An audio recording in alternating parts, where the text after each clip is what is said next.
Good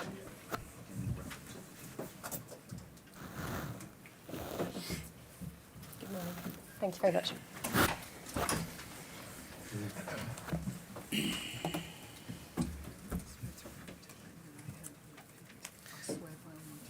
I swear by Almighty God that the evidence I shall give shall be the truth, the whole truth, and nothing but the truth.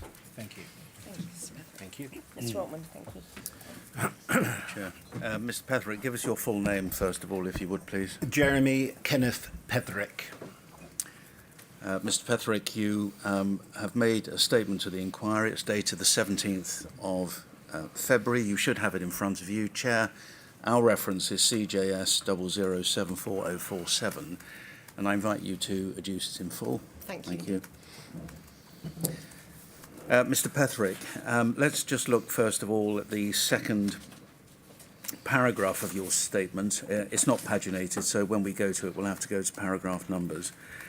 But paragraph 2 sets out a summary of your career, and I suppose we should start from the bottom, which is the final of about half a dozen, maybe a little more, bullet points. Indeed.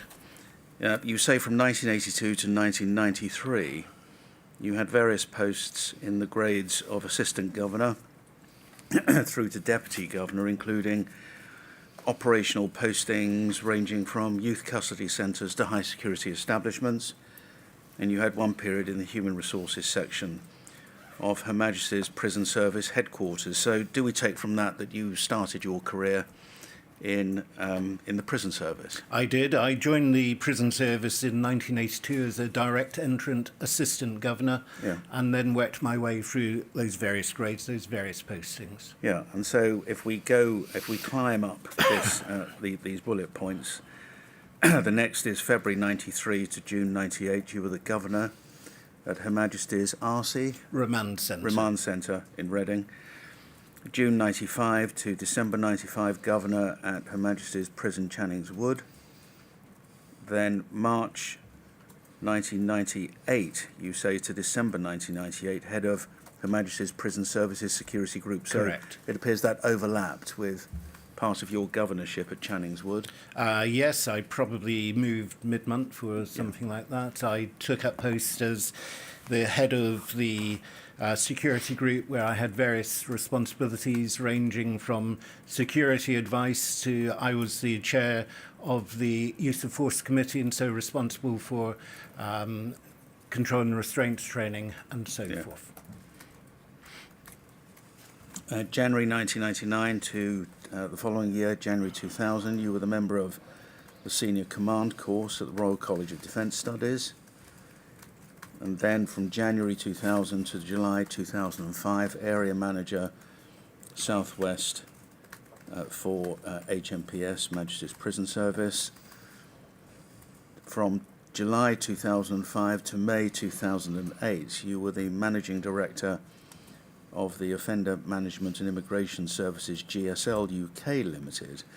And pausing there, GSL was the company which won the contract for the Gatwick Immigration Removal Centres, but the company was taken over by G4S. It was subsequently purchased by G4S. I should point out that during that time with GSL, I wasn't always in command of the immigration services. That came partway through that period. But as a matter of fact, you agree GSL won the contract, but G4S bought GSL, and therefore the contract became G4S's. Correct. It novated to G4S. Yep. And that was February 2008, I think, when the contract was at least... Yes, it would be. Well, we'll see reference to the 11th of February 2008 as the date of the contract, whether that's the date of the contract with GSL or when it was novated to G4S. Can you help? I believe that was the date that GSL began to operate Brookhouse. Yeah. And then finally, in terms of your career, insofar as this witness statement goes, from May 2008 to August 2019, you were the Managing Director of G4S Custodial and Detention Services abbreviated as C&DS. Correct. And if you don't mind me asking, Mr. Petherick, your position now? I'm retired. And when did you retire? I need to August 2019. So it was when you finished your Yeah. stint as MD Yeah. at G4S.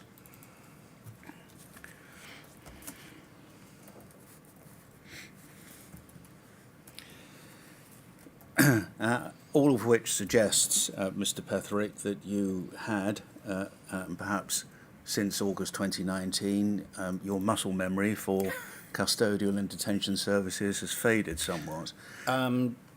To a degree, although I still undertake some consultancy work, which keeps me aware, and I do some pro bono work for charities. Right, and what's the nature of the work that you do? It varies from advice on the operation of establishments to other commercial matters. Private sector or public sector? Private sector.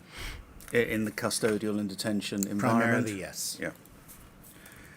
But all of which, I'm sure you'll agree, Mr. Petherick, suggests that you had a deep understanding of custodial institutions I would hope so.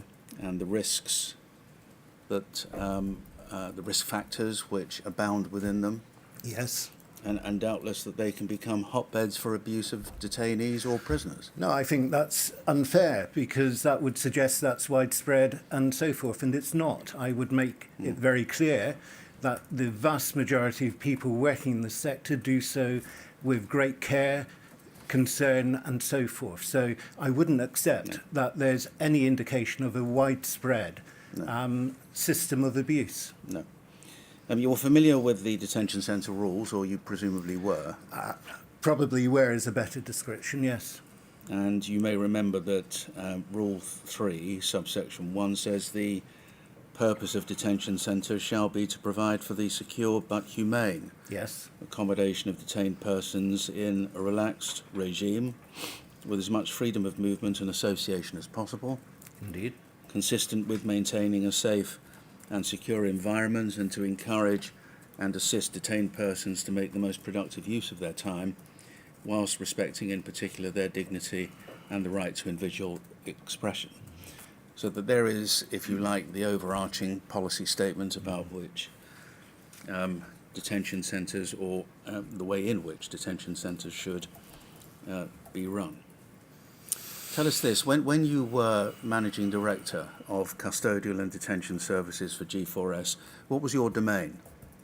Your geographical domain? In other words, over how many establishments were you Managing Director? My domain was England and Wales. Yeah. I had 5 prisons and, excuse me, the Gatwick Immigration Centre. At one stage we had other, or GSL had other detention centres such as at Campsfield House, Yeah. and one STC, which compared to the 13 establishments I had responsibility for as area manager for the prison service. Yeah.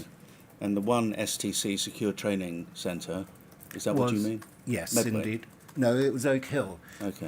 In fairness, I had responsibility for the final month of Medway's operation because the managing director for the Children's Services Division had left, and so I took Medway's responsibility for the final month of that contract. And so that we're clear, because we'll come back to Medway. Did G4S have responsibility, have the contract for Medway during the period that you were Managing Director? G4S had responsibility. I did not have responsibility other than the final month. And when you say the final month, what do you mean by that? The final month that G4S held the contract Which for. was? Oh, it was June 2016, as I recall. Yeah. Mid-June, I believe, the contract was finalised. Okay. You mean so another company? No, it's got closed. It? Oh, it closed. It is. Yeah. Okay. And who was the other person whose responsibility Medway was? It, named in the documentation, Paul Cook. Paul Cook.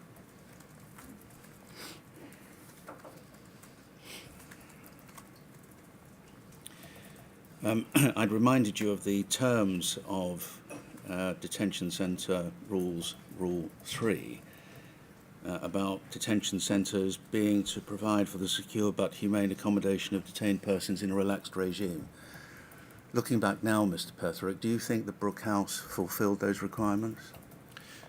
In large parts, yes. In other parts, no. And I've obviously watched the Panorama programme when it didn't. But in large parts, and one of my annoyances about the programme is the fact that the very good work that many of the staff, the majority of the staff there did. So I can't give a simple yes or no answer because it does vary. The relevant period for the purposes of this inquiry, as you'll know, is the beginning of April to the end of August 2017. If we narrow the compass from everything you know to that period of time, do you think that Brookhouse fulfilled the requirements of Rule 3 during that period? Sorry. No, don't worry. Not in its entirety, No. because we've all seen the programme. Yeah. But during that period, I'm also certain that there was good care and concern given to some other detainees, because we're talking about the actions of a small group of people. Yeah. Well, you're right, because you'll know, I suspect, that Callum Tully himself, who was the undercover reporter, said they weren't all bad apples. Indeed. And that is something that you presumably will agree with. I would. But there were enough of them, you'll agree, I'm sure, to make the lives of certain detained men and the overall regime at Brookhouse totally unacceptable. I would agree that the actions of those people that we saw was totally unacceptable. Yeah. But you won't agree that the regime itself, in other words, the whole environment of Brookhouse, became unacceptable during the period, or out with the policy statement, as it were, within Rule 3 of the detention centre rules. No, I don't agree that the entirety did, because, as I say, there was good care and concern given to detainees throughout the period. That's nothing in the way of mitigation of the actions of those people that we saw. Yeah. Turning to something else, Mr. Petherick, which I'm asked to ask you on behalf of core participants. Would you be briefed, or were you briefed, I suppose I should be asking you now, in light of your retirement in 2019, would you be briefed, or would you have been briefed, on High Court litigation, judicial reviews in relation to Brookhouse, such as one case which I'm asked to ask you about, HA, Nigeria, and the Secretary of State for the Home Department, which was decided in April 2012, where 2 periods of a detained man's detention were declared unlawful under the Human Rights Act and Article 3 of the European Convention. Do you know anything about that, or if you don't know about that case in particular, were you regularly briefed or briefed not at all in relation to litigation, in relation to Article 3 claims in the High Court? The answer to the first part of that question is no, I'm not aware of that case. In answer to the second part, there would be discussions and so forth, but in form of a formal briefing, no. No. I mean, that case wasn't the only one that went through the courts. There have been others. And there may well have been many others in relation to the domain that I asked you about a little earlier, Mr. Petherick. Were none of those ever brought to your attention? I mean, you must have known if G4S, or not G4S, but the Home Secretary, was the defendant to a claim that a particular detained person's detention was in breach of Article 3. I would be aware, but in form of a formal briefing, no. Were the results or the outcomes of those cases ever brought to your attention?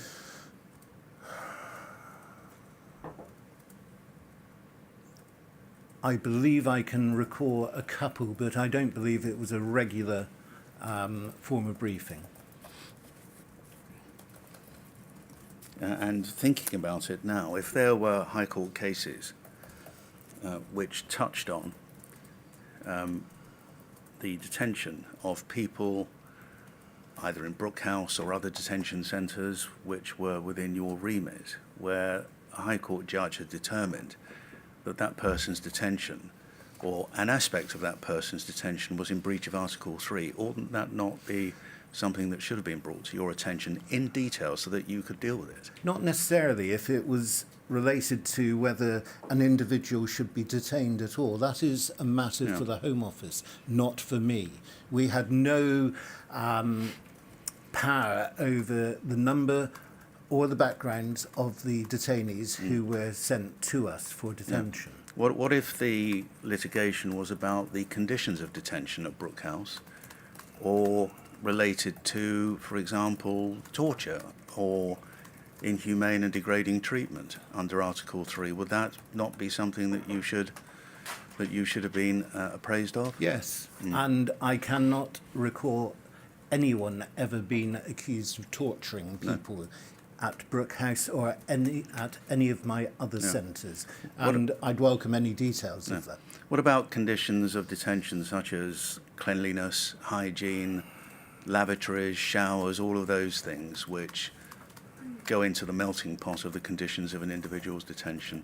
All of those things, and together with the length of time out of detainees' rooms, I can recall significant discussions about that. Yeah. During our period or before then? I honestly can't remember, so I don't want to guess at that. Now, let me understand something else about your position. Do you remember giving an interview to Verita in December 2017? And this will be one of several documents I suspect we'll be putting up on screen for you, Mr. Petherick. If we can put up VER 000263 at page 10.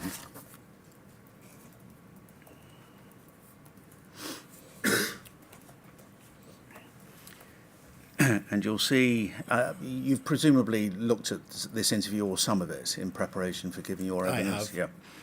And you see at 147 at the top, Mr. Marsden was asking you a question about Yarl's Wood. It's the last three lines of your answer I'm interested in. I should say, I guess I've been a Gold Commander since '98, I think it is, so I know the people, and inevitably there is a network of conversation that goes on. I'm just picking out those words, Gold Commander, because sometimes we see it at the head of certain meeting documents. Sure. What did it mean as far as you're concerned, that since '98 you've been a Gold Commander? What did that signify?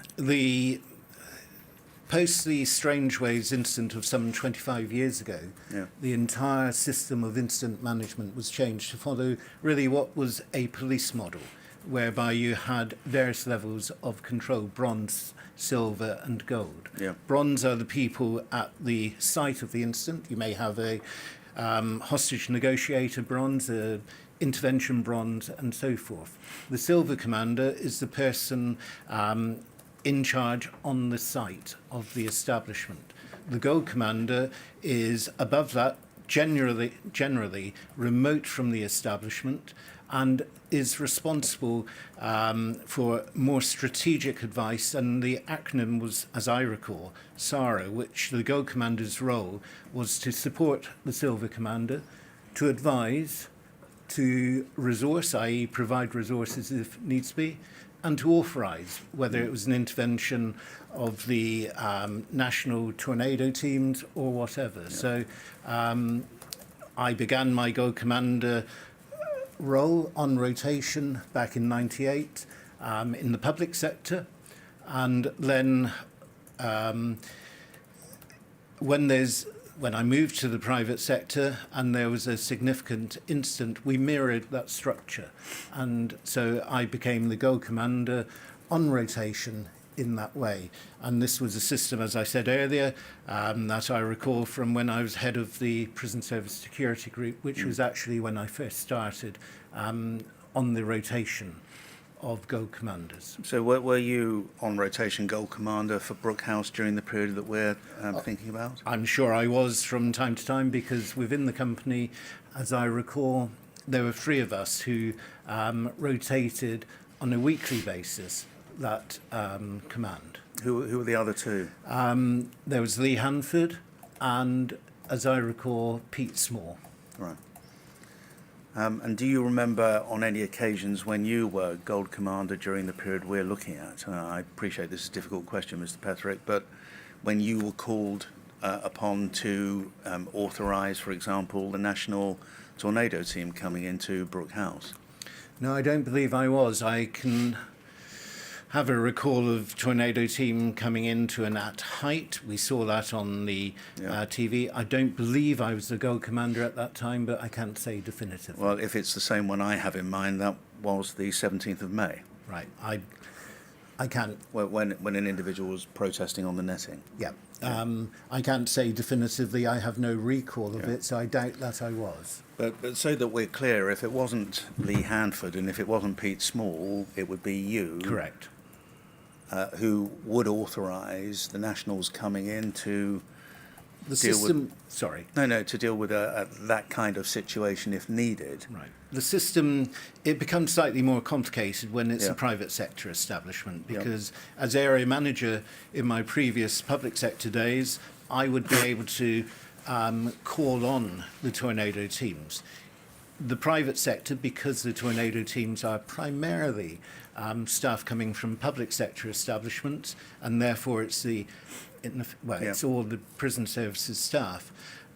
I, as a Go Commander, would make a request to the duty operational officer at HMPPS, who would then refer it to their duty Gold Commander to agree or disagree about the deployment. You then come through the period and the actual intervention plan that has to be signed off before intervention can take place. And that would be a dual signature in those circumstances. That generally I would liaise with my public sector colleague Gold, and we would agree the plan and we would both sign it off. And who would brief you about the need for The Silver it? Commander, primarily. And what level in Brookhouse would that be found? That would be a duty director upwards.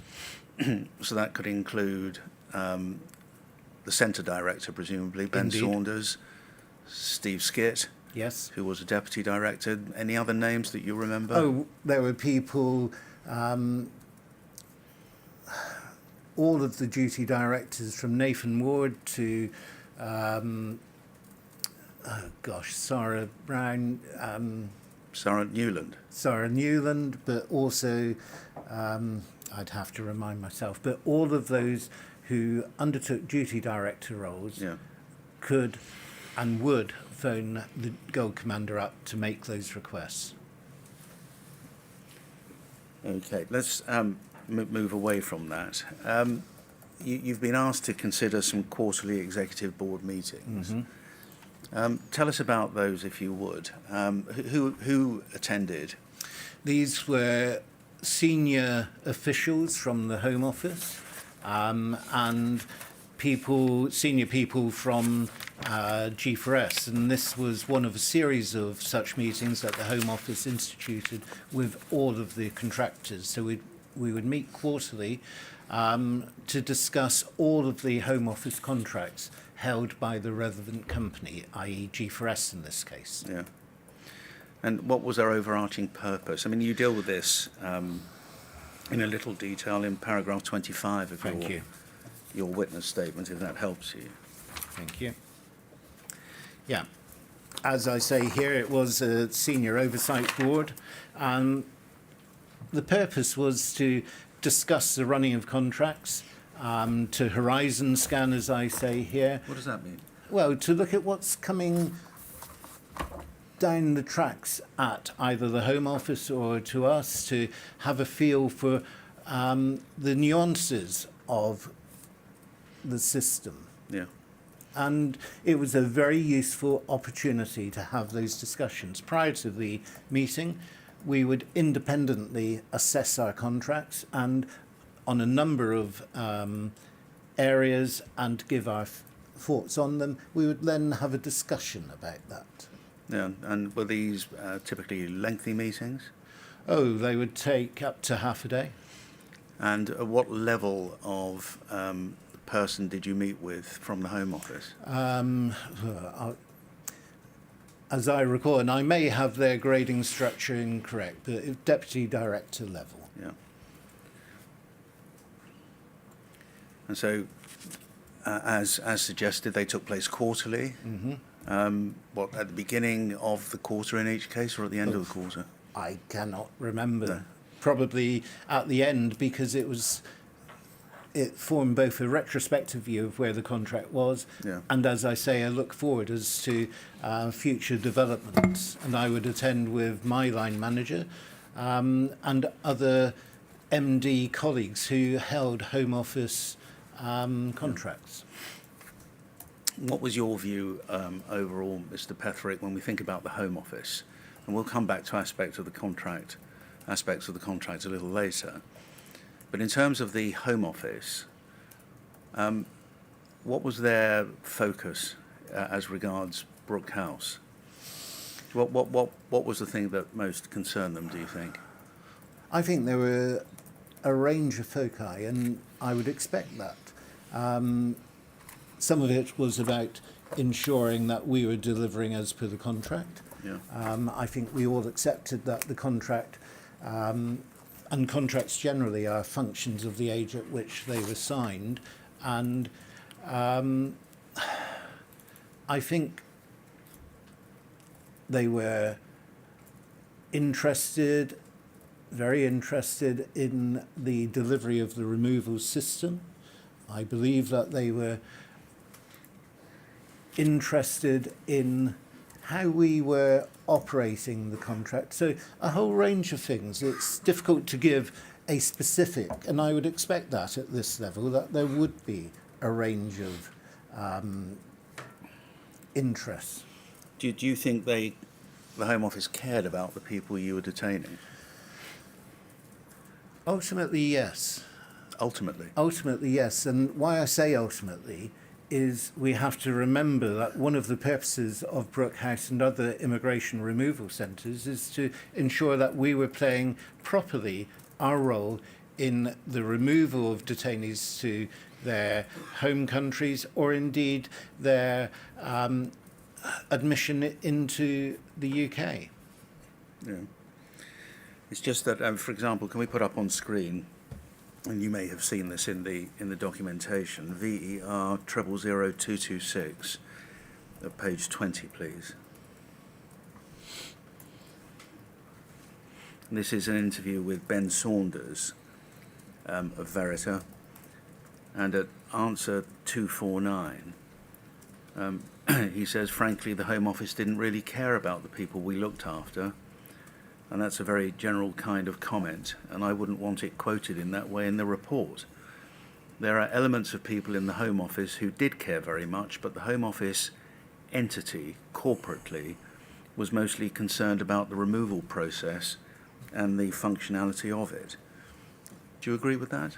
Not entirely, no. Which parts do you disagree with? I think mostly concerned. Yes, there was real concern about making sure we were playing our role. I don't believe that would overarchingly mean that people didn't care about individuals.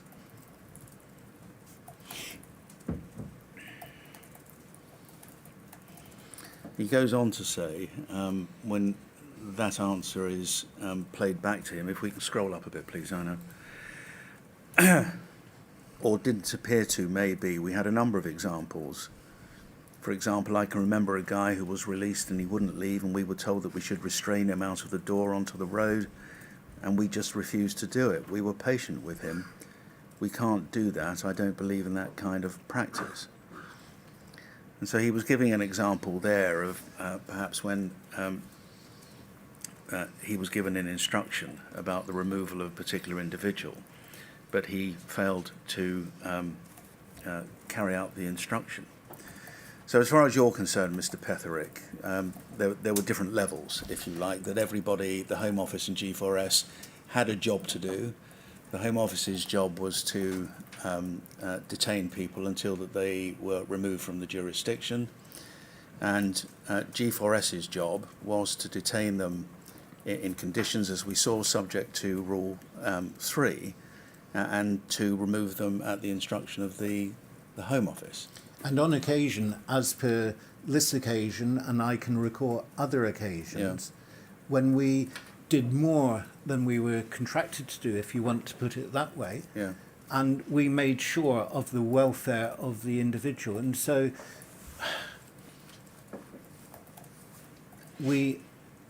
I can remember several occasions when, for example, we might have paid for a taxi, and I can recall that home. We made sure that they got to the Gatwick railway station and things such as that, because my belief and many of my colleagues' beliefs is that we actually do care for the individual. Yeah. I didn't change my views on doing that when I moved from the public sector to the private sector. They've always been part of my role and my belief structure. And this is one example of where we went above and beyond, and rightly so, and I commend the people for doing so. Yeah, well, that's G4S. I was asking about the Home Office. And I know from conversations I've had with Home Office officials that they also cared. Now, I don't know in this case who gave that instruction locally, at what level that instruction was given, but I know very well that I could contact people in the Home Office and we would work together to resolve a particular social or caring issue. Yeah. I mean, really just zeroing in on what Mr. Saunders was saying there, he was saying the Home Office corporately, rather than individuals, corporately, really just cared about the removal process and its functionality, is what he was saying. I think there is a range of concerns, and yes, they were corporately concerned about the removal process, and yes, they were also corporately concerned about the care we gave to people. Yeah. Can I ask you what you meant a little earlier when talking about the contract? And you said, I think I'm watching the rolling transcript from time to time, so forgive me if I look away from you, Mr. Petherick, but it caught my eye and I checked what it was you said. You said the contract was a function of the age in which it was signed. What did you mean by that? I think contracts, be they for 5 years, 10 years, or in some cases 25 years, Yeah. are signed at a period during which nationally there may be a drive to reduce costs or whatever. And I've seen during my career periods where we've known contracts would be awarded primarily on a cost basis, and so there's a drive to reduce costs. We then go into a different period and there's a different emphasis, and I believe with the IRCs that's where we are at the moment. But certainly my recollection is at the time at which the Brookhouse contract was awarded, it was primarily done on price. And you mentioned earlier on about the GSL G4S issue. Yep.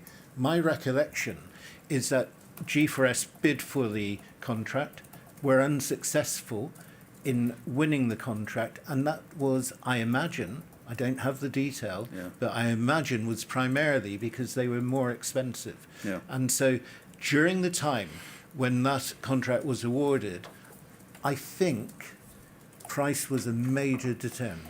Which is an interesting point, isn't it? Because it rather suggests that GSL wins the contract because it underbids G4S. G4S, with an overbid, doesn't win in the procurement process. Yes, it can take out GSL by buying them, and presumably G4S then ran the place according to GSL's bid rather than its own.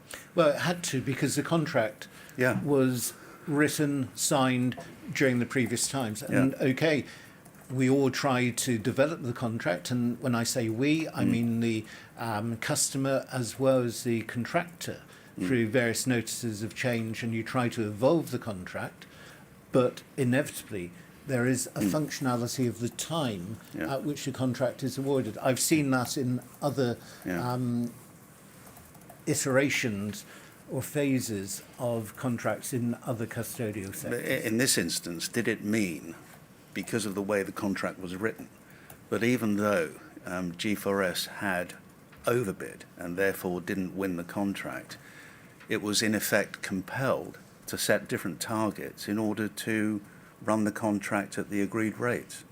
Not set different targets. The contract was still in existence. Forgive and me, so- I mean its own targets. If G4S says we can do it at this level, but GSL comes in at a lower level, Yeah. when G4S takes over GSL, it has to abandon what it felt was the profitable basis upon which it could run the contract, surely. And the fact is that GSL were delivering the contract, and G4S may have overbid. They may have got the numbers wrong. No. And it was entirely, well, my recollection is that the delivery of the contract under the GSL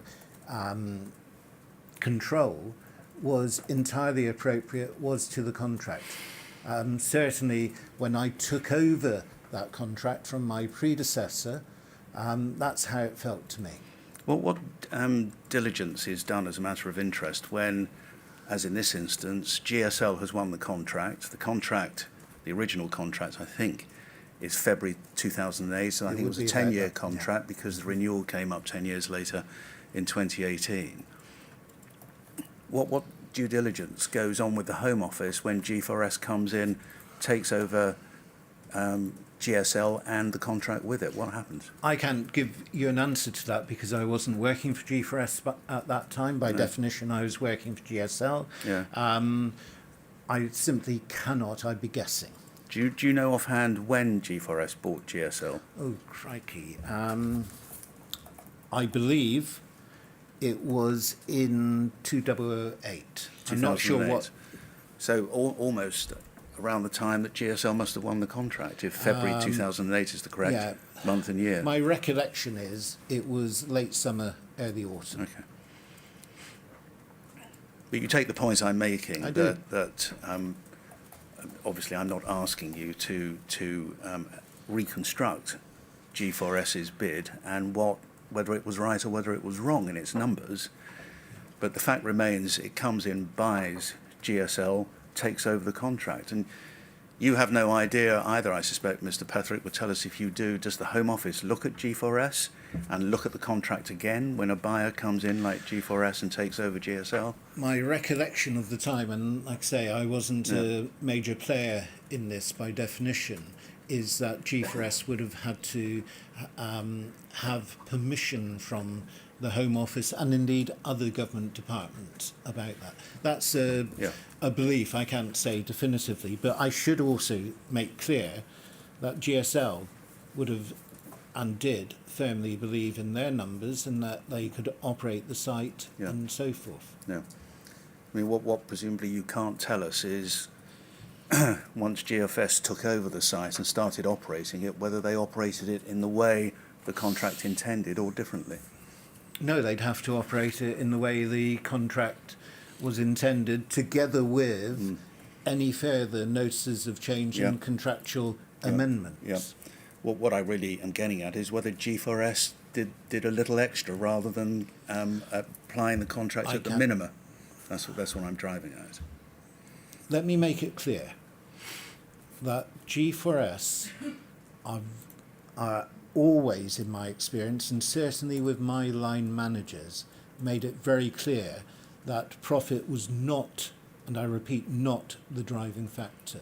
That we were expected, rightly expected, to deliver a good service, and on occasion we would invest over and above, and did invest over and above. So profit was not the sole driver.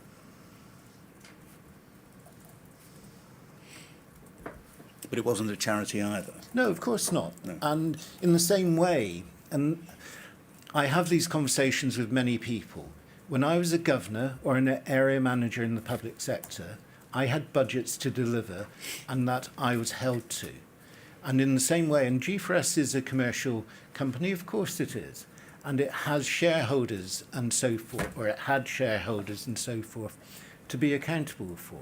And I'm not embarrassed by that, because I know that we, as managers, were told to make sure we cared for, and I had a line manager who was absolutely solid in that. In my statement, I quote an example of another establishment where I was concerned about delivery, and I came to the decision that we had to limit the number of people who came into that establishment.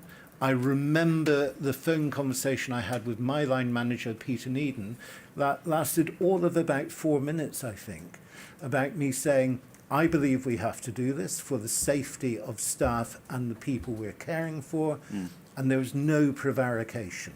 Yeah. And so,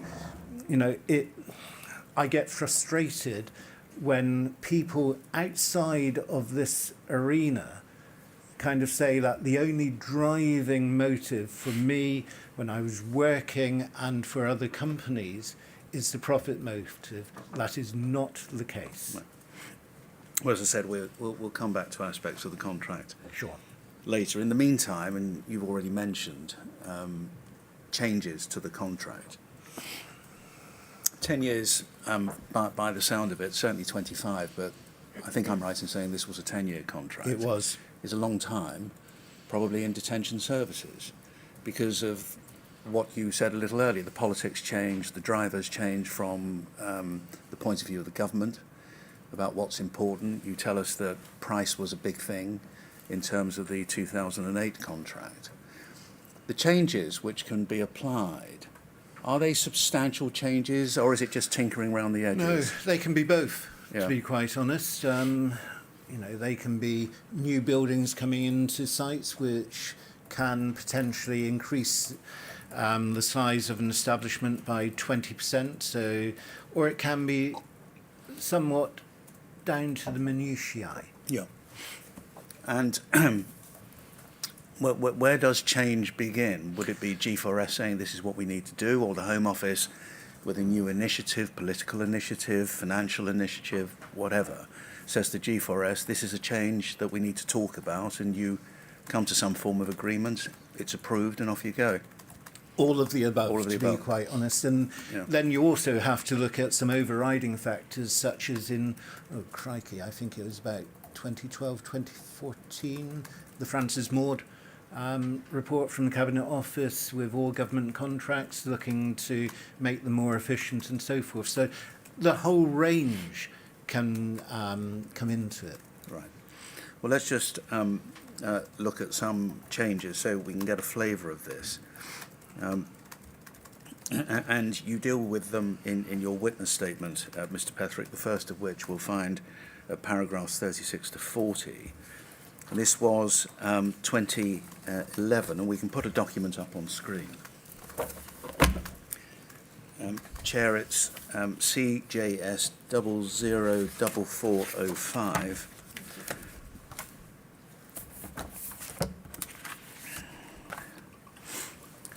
And if we take it from the top, this is a service provider change request form A.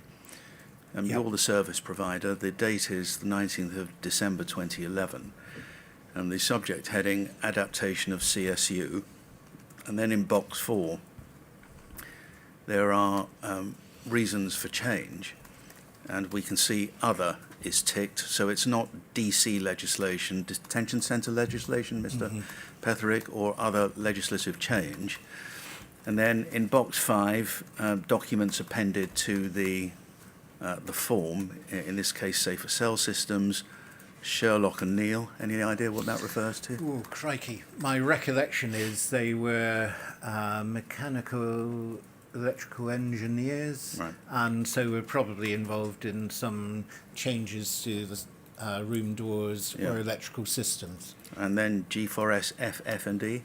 Fixtures, fittings and equipment. Equipment, right. And here the details of change. In response to the recent HMCIP inspection, in brackets Rule 15, inappropriate use of separation, and pausing there, under the rules, Rule 15 is where the Secretary of State has to satisfy him or herself that in every detention centre sufficient accommodation is provided for all detained persons, and the Secretary of State has to certify the appropriateness, I suppose, of the accommodation. Yes, the physical appropriateness, the size, Yeah. and so forth. And in this instance, in response to what had been a recent inspection, clearly HMIP had said that Rule 15 was not being complied with. Is that what we read from this? Inappropriate use of separation? I'd have to go back to the inspectorate report to Yeah. give an answer to that. No need for that, but it looks like they weren't happy about something. There must have been some aspect. And, Sorry, you go. No. And so the change report or form continues. We propose to adapt part of the current CSU into a separate living unit for detainees who are being discharged from the centre, or for those requiring constant supervision and or welfare needs. And the proposal here is that the current RFA section, what does that mean? Removal from association. Section comprising of 13 single beds is converted into a 26-bed residential unit, twin rooms. Internal facilities will be provided for regimes and daily living. We also propose to add a further 4 beds, 2 singles and 4 twins, to the current TC unit. Temporary confinement, I Unit. think. That. And utilise this area for both RFA and TC. In order to maintain flexibility, we would seek all rooms under this proposal to remain triple accredited. On approval of this SPCR, Service Provider Change Request, G4S will produce full operational procedures for approval by the authority, and the authority is the Home Office. Home Office. Due to the specialist nature of the materials involved, we've only been able to obtain 2 quotes, and some facts and figures are set out below. We've got your signature at the foot of this particular. Except we don't have my signature there, but Forgive me, a space for your signature. Your name is printed below.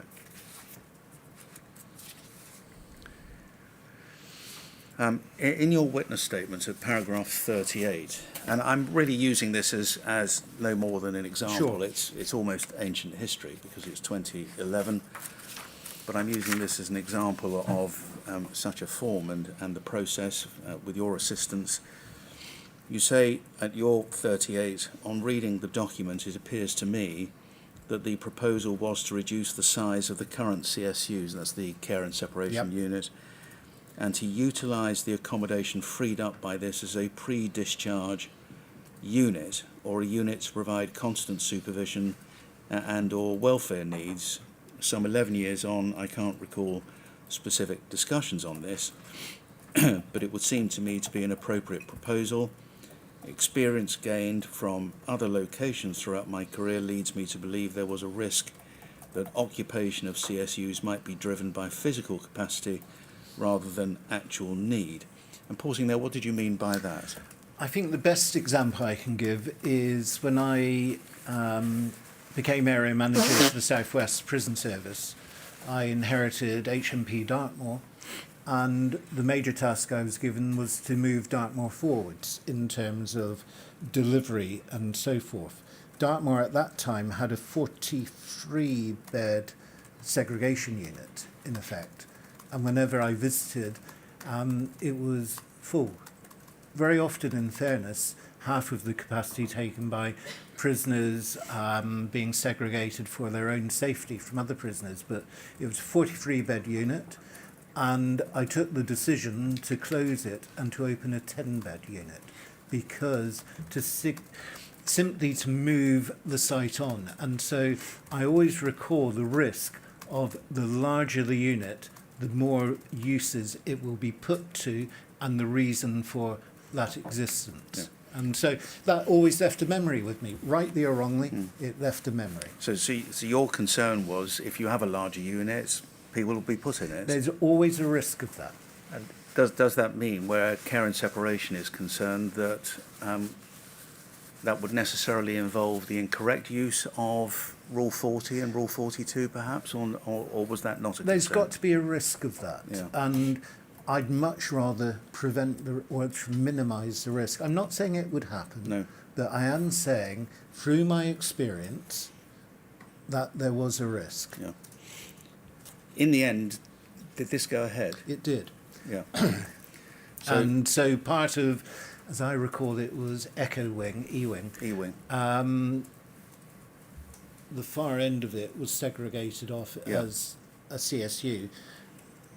2/3 probably of that landing were used for other purposes. Yeah, if I've got it right and if my memory is good, I think you have E-Wing and then it was blocked off at the end, and then you had a gate Correct.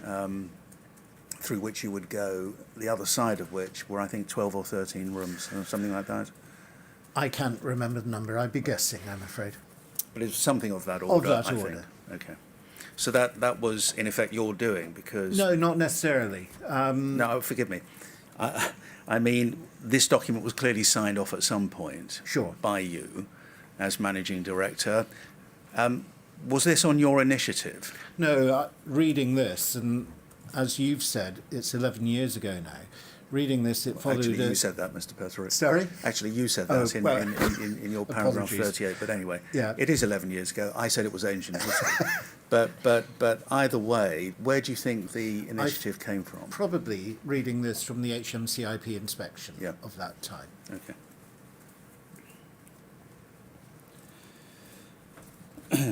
So that was that as an example, and that explains the configuration of E-Wing and the care and separation unit, or the blockers, it's affectionately called. I think. I don't call it that. Not by you, but we've I heard it object called. to that. And used to be called segregation units. Yeah. And so we moved it within the G4S business, and it was followed by other people after that towards a care and separation unit, because semantics are important. Well, they may be to you, but certainly we've heard it referred to as the block. Well, but there again, that shows, Mr. Petherick, with the best will in the world, as managing director, you can't control what comes out of the mouths, perhaps, of detainee custody officers. sadly, no, but I can do my best to influence it. Yeah. I mean, we may come back to that a Sure. little later. I mean, did you know that the CSU was referred to as the block?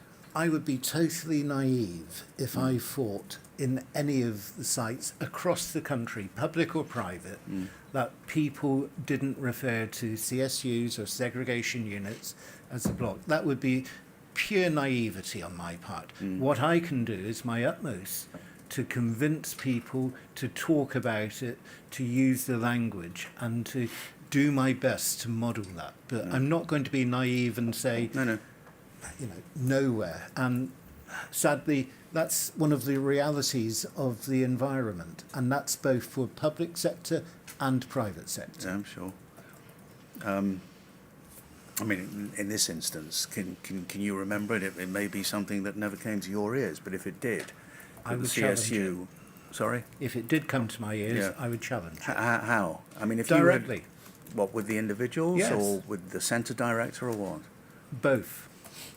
Well, let's take another example. If it came to your ears that a custody officer was referring to a detained person to his face, or close enough for him to hear it, as a dickhead, or telling him to fuck off, or a cunt, or any words like that, if that had come to your ears, what would you have done about it? I would have addressed it immediately. I would have followed it up, and in all probability by disciplinary action, because that is totally unacceptable to every bit of my being and other people's beings. And if I walked by it and didn't address it, then I would be condoning it. And so I can remember many occasions during my career when I've had very direct conversations with staff who have used inappropriate language or who have failed to address it. Sadly, I can only directly deal with what I hear, and you will know, and I will know, that most people will be aware if I was walking around and so forth, be it as a governor, an area manager, an MD. I would certainly address those issues directly and forcefully. Yeah, that's if you hear it. And that's the issue, and I accept that. Yeah. But all I can do is to model behaviours, to express my belief structure, and so forth. Yeah. I mean, we'll come back to it later. The indirect method is when it comes to your ears and you have to deal with a disciplinary issue. Yeah. Or a grievance, perhaps. Yeah. Right. So that was 2011. Moving on in time, and you deal with this at paragraphs 41 to 46 of your witness statement, there was then, in March 2013, a proposal to add a further 22 beds. You'll remember that. And can we put up on screen, Zainab, please, CJS 000768 at page 44 to begin with.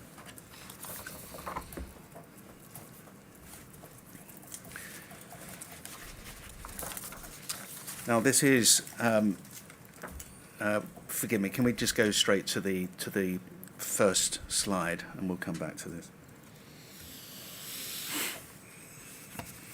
Do you remember this contract review? I do. It was a system of reviews that the company put in.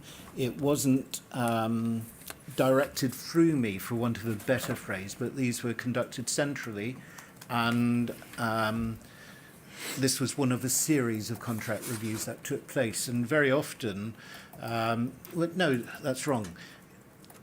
Normally, a managing director would be responsible for the review and would not conduct these reviews in his or her own business stream. So, for example, I conducted one at Hinkley Point, a nuclear power station, where G4S had a contract. This I think Mr. Saunders had prepared in 2015 for, forgive me, 2014, for what was it, a bidding process? No. It was a system of reviews that the company put in to look at the health, financial, commercial, operational of their contracts. As I say, these reviews were held in a number of my sites. I was not the MD on the review because that would be inappropriate. I would conduct similar reviews in other G4S businesses. Let's then go, Zainab, to page 44. And we see that the heading on this slide is financials, detailed financials, and the owner of the page was Kalpesh Mistry, who was the accountant, we understand? He was the, I forget the exact title, but he was the accountant responsible for a few contracts, one of which was Gatwick, and he reported up through the financial arm. And we see the third entry down, actual contract margin 18%. In brackets, to achieve change from contract margin, we have restructured our staffing, introduced clustering and efficiency savings, such as key vend, introduced over 100 notices of change since bidding the contract, and added a further 22 beds to change from 426 to 448 beds at this current time. And this, you say, was in March of 2013, yes? I Look at paragraph 41. sorry, thank you. Yep. Those were the 22 bed spaces. Yeah, and you say, my recollection some 9 years after the event is that this followed discussions between Home Office representatives and G4S representatives. As I recall, the aim was to make more effective use of the accommodation, for example, to provide additional scope for monitoring detainees at risk of self-harm. Do you remember where those beds went? No, I don't. Clearly on the residential wings, but distributed among the residential wings, or what? I can't recall. And you were asked, and this is your paragraph 42, whether before the introduction of 22 additional beds, there were already pressures and demands on the staff from the existing population and inadequate staff, and you, in 3 words, disagreed. I do not. Yeah. And presumably that's still your position. It is. But there is an inevitability, I'm sure you'll agree, Mr. Petherick, that if you increase the beds At full capacity, it means you've got 22 more men to cater for, which means that the staffing levels have to increase, doesn't it? Not necessarily, because inevitably there's some latitude in staffing, planning and so forth. And so staffing there's a science to it, there's also an art to it. And so it isn't an automatic increase. And some of the issues, as you have just said, or suggested, that if those 22 beds are spread across the wings, then actually the direct impact on one or other of the wings or the landings is significantly less than 22 beds being put onto one wing. Yeah.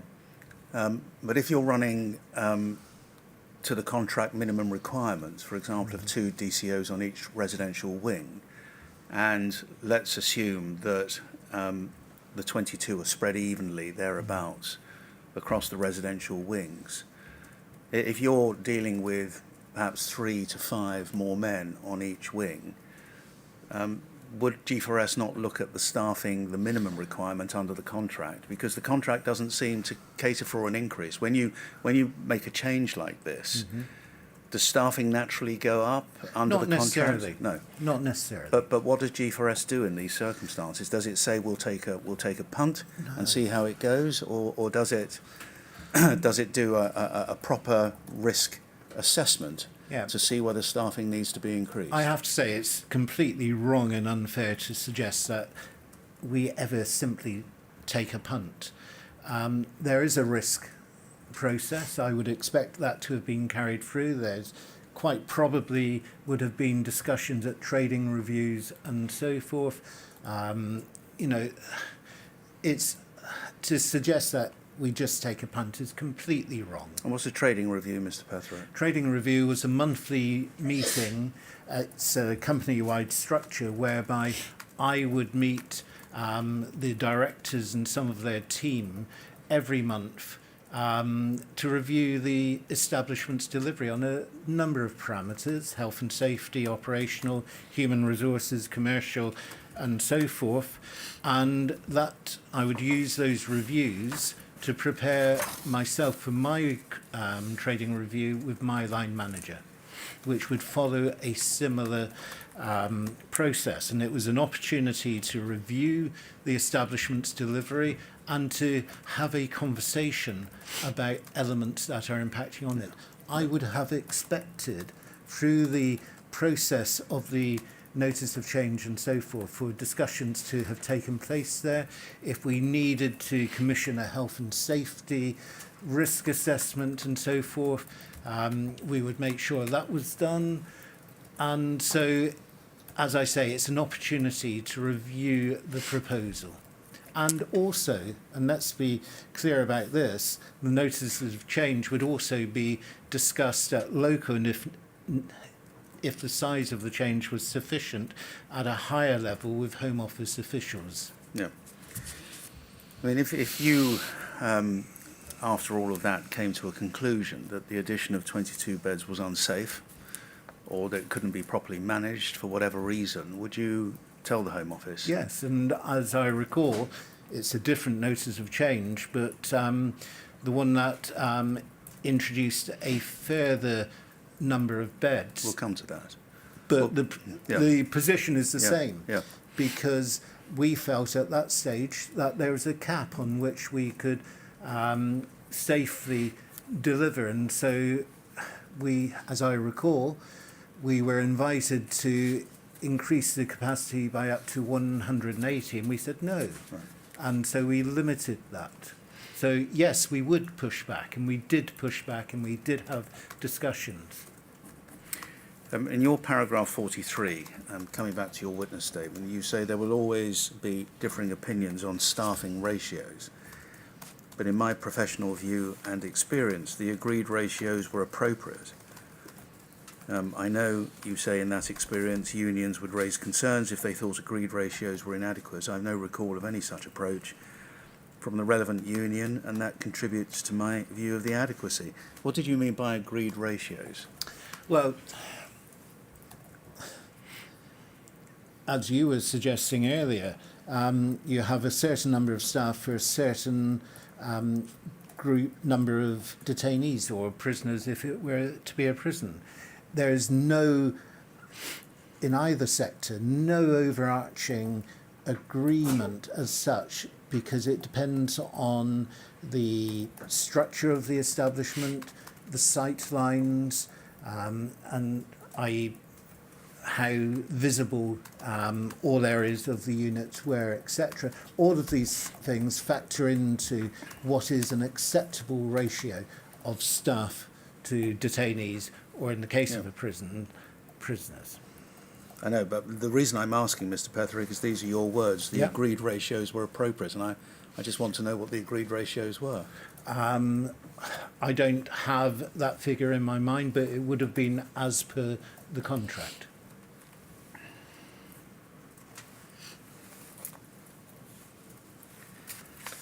In your view, was, while we have that in mind, Brookhouse adequately staffed always? Oh, there were times when we were under significant pressure, and we would, no great surprise there, that the whole custodial and detention industry came under real pressure for staffing at some times during this period. And we had the particular pressure of Gatwick Airport and the employment opportunities there. So there were times when we were struggling, yes, and we looked to address that in a number of ways through overtime. As I recall, we deployed, or we sought to deploy staff from other sites. I think, but I can't say definitively, that we dual qualified a number of staff, i.e. Staff who are qualified to work in prisons and detention centres. I think we did, but I can't say definitively. But there were a number of ways in which we would seek to address the staffing, primarily, in fairness, by overtime. And those pressures are not unusual. At one stage, when I was working in a maximum security establishment, I was responsible for a year for the staff deployment. And I know the pressures that are involved in making sure that you have the required staff numbers. No. As I say, while we have this in mind, can we just look at something that Mr. Saunders told Verita in his interview? VER 000226, please.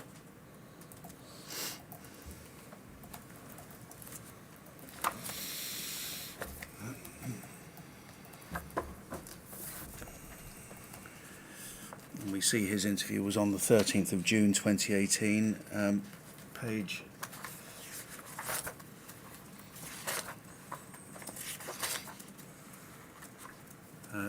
9, I think it would be.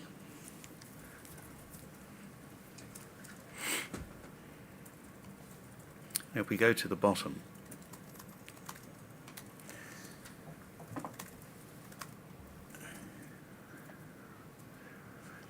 at line 109, Mr. Marsden asks him, just give me a flavour for what would deliver in a good trading review for your accounts, and what would have delivered an uncomfortable trading review. Answer, I will say that I know I've talked about money quite a lot, but we were in a good financial situation. I'm sure you know how the contract was operated financially in terms of the fixed fee. So there were no variable earners to that. We made our savings from looking at how we could save on budgets that we had set against the year, about any kind of savings opportunities we could do, being more economical with cleaning products, or and he's asked, it is squeezing and using some logic. And he says, yes, exactly. And it's quite small figures. Staffing vacancies generated some profits because you were saving on costs that you'd already looked at. Therefore, we were typically in a good position financially because we didn't incur massive, great penalties generally. The big penalties were coming from things like escapes in terms of large figures, but from a penalty point of view, we were very transparent about how we reported any performance failures. Through the course of me being there, we developed a much more robust contract assurance model where previously, I have to be honest, the Home Office were sloppy, frankly. They didn't scrutinise the contract at all, and certainly that's the impression I got from the previous director as well. There was a Cabinet Office audit done a few years ago following the electronic monitoring of all large contracts, and the Home Office were slammed by the audit report because of their lack of contract monitoring partly. If we go back to the previous page at the bottom, I've read in everything of what he said at that point. Staffing vacancies generated some profits because you were saving on costs that you'd already looked at. It almost sounds as if that where there were vacancies, in other words, where Brookhouse was understaffed, G4S benefited. No, because two things I would say. That firstly, we would be covering costs through overtime and so forth, so there were additional costs. And where there were gaps, it's actually quite a short-sighted approach, and I've known this in other sectors as well, because Short-sighted by whom? by whoever was trying to manage the contract in that way. Short-sighted because to employ someone costs at least, I would think, £8,000 to £10,000 for recruitment costs at the moment. So actually, the imperative was to get people in, get them trained, deliver the contract, and to deliver it properly. There's always going to be a kind of sort of approach in staffing levels, and that is so whatever the contract, wherever it's operated, because you have a recruitment exercise and numbers improve through time because people leave or whatever. That diminishes and you have to have a further recruitment exercise. But looking at this, Mr. Saunders is clearly saying it's a saving having staffing vacancies, isn't For it? a period of time. Now, as you mention it, Mr. Petherick, when there is a recruitment exercise, I think you said now it can cost, what did you say, £8,000 to £10,000? I'm guessing, because at that time we kind of budgeted on about £7,000. Yeah. But is that £7,000 just for a recruitment exercise for No, that's per person. So that we understand it, when G4S advertised what you put it through a recruitment agency, did you? No, generally it would be advertised on various websites, local media and so forth. We used radio at one stage. Yeah. But you got an agency to help you with that, or did you do it in-house? Our HR department. Your HR department, but it still cost £7,000 per person, did you tell us? But yes, but that includes both the recruitment costs, the advertising, etc., the training and so forth. Yeah. So, covering all of those costs for a single person, at what level? That was for a DCO. Well, brand new DCOs to come in, and then you'd have to train them up for 6 weeks. That is included in the costs, yeah. I see. So before actually they can provide value, put it in those terms, you're talking about £7,000 per person. That's my expectation. Yeah. And was that a disincentive to keep staffing numbers up? Not at all. Because the frustration was when we were losing people to the airport and so forth, because those costs would then have to be repeated. But no, it wasn't a disincentive. It was an important element of our delivery.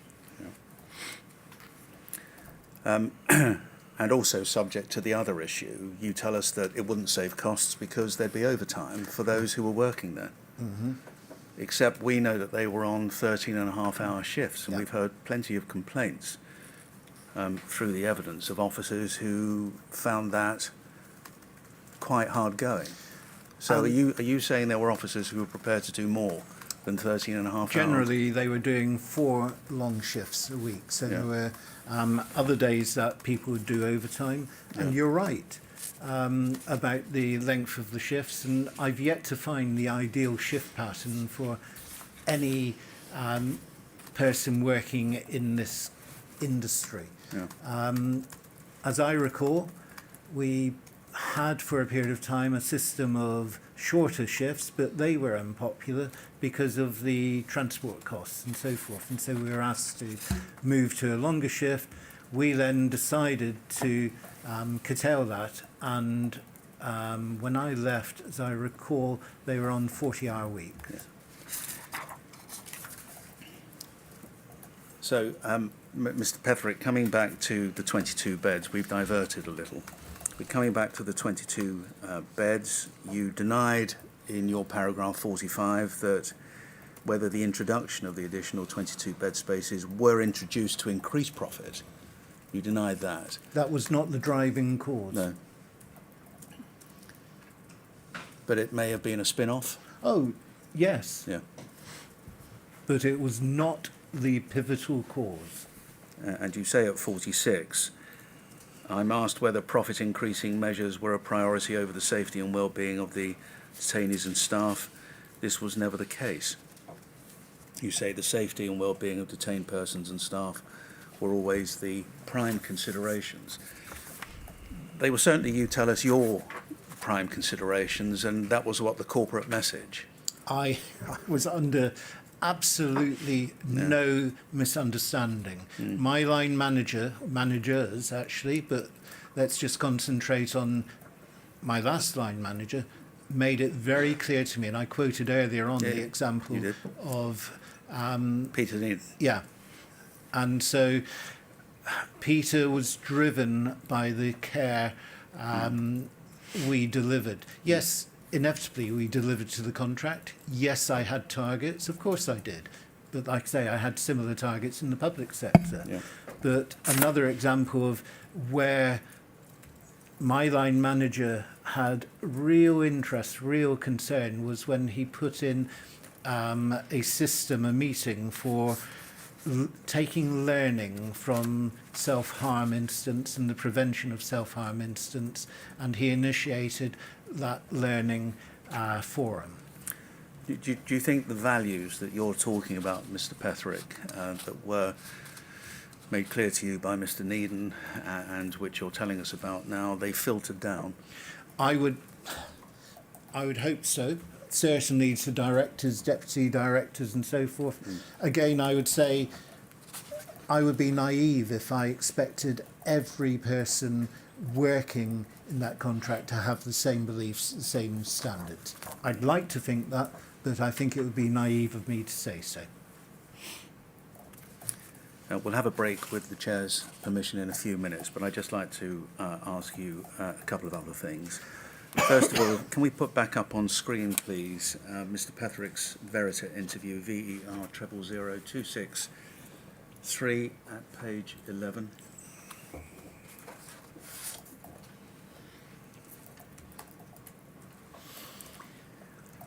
And at line 173,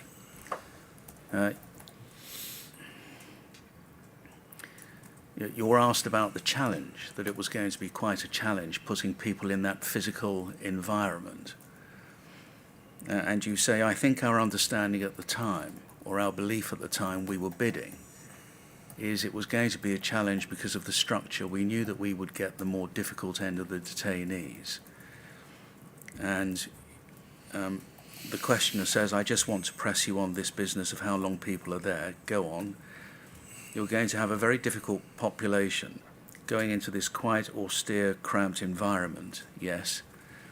Unlike many other places, you don't have the space to give people who are not subject to a regime the opportunities to have activities, get outside, generally lead a slightly more decent sort of life, yes. It is that decency question, really, isn't it? Did you even from the outset think this might be perhaps not as good a place as it ought to be? And you say, I don't think we did, and I'm not going to pretend otherwise. Question, you didn't think it was a decent place? Answer, no. Question, sorry, that's really putting words into your mouth. You're telling me, and you say the judge would have intervened at that stage. Question, you're telling me, I think, that you all knew that this was a very limited physical environment for what you were going to have to do in it. Yes, I would agree, plus we knew that we would have the challenging detainees. Now, I think you're talking about Brookhouse here. Was that your view, Mr. Yeah, Petherick? can I just make the point at line 184? Yep. I was curtailed in my response. I would have gone on from there, so it would be unfair simply to say no.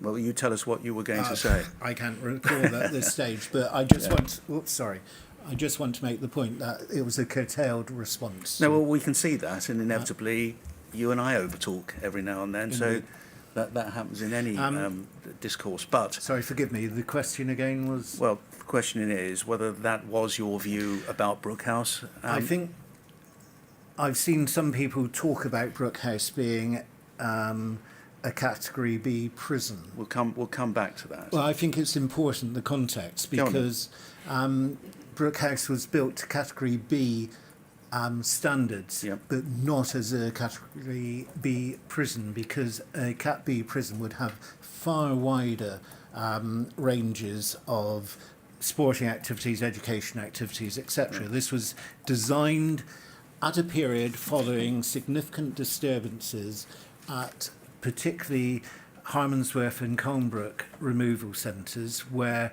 I know from talking to people who responded to those disturbances, the physical structure of those removal centres meant that they were significantly more unsafe, fragile, put whatever words you like. So the Home Office understandably wanted to increase the security of the fabric. Yeah. And this was designed as a short-term holding centre. Yeah. As it developed, detainees were held there for longer, and that's really when the frailties of the design became apparent, with the lack of outdoor space, with sporting space, with sports halls, education. We did what we could to alleviate some of those issues. Yeah. But the fact remained that the site was incredibly cramped. Yeah. And so as the length of detention increased, and as other factors came into play, I've got no doubt we'll talk at some stage about foreign national offenders and so forth, and that again increased the challenges. And the fact that Brookhouse was adjacent to Gatwick meant that it was used for accumulations of detainees for charter flights and so forth. And all of those factors interplayed on it. Yeah. So something that was designed for the reasons you state around the prison idea, because of the security issues, but without all of the benefits that went along with what would have been a Category B prison, was all fine and well if it was used as a short-term holding facility, 72 hours. But once that went out the window and people were held there for far longer, and the accumulations you mentioned for the reasons you give, it had become a problem place, hadn't it? It had become more challenging. Yeah. And here you were talking about it being quite a challenge from the start. Yeah. And it became even more challenging. Yeah. How many of those concerns were actually raised with the Home Office? Oh, gosh. We would frequently have conversations, debates about it. What happened? We carried on providing a service as per the contract. Yeah. I mean, as we'll see after the break, 60 more beds went in. Indeed. Yeah. Which is 120 less than we were initially asked to provide. Yeah. May well be, Mr. Petherick, but the point is, rather than alleviate the problem increased, didn't it? Yes, as did the staffing levels and so forth. Well, we'll come back to that too, I'm sure. Chair, calls for now, please. Thank you. About quarter to 2, I think. Thank you very much. Thank you. Thank you. Thank you, Mr. Pembroke.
Mr. Petherick, can we go, please, to a statement made by Nathan Ward, Zainab, it's DL000141, page 32.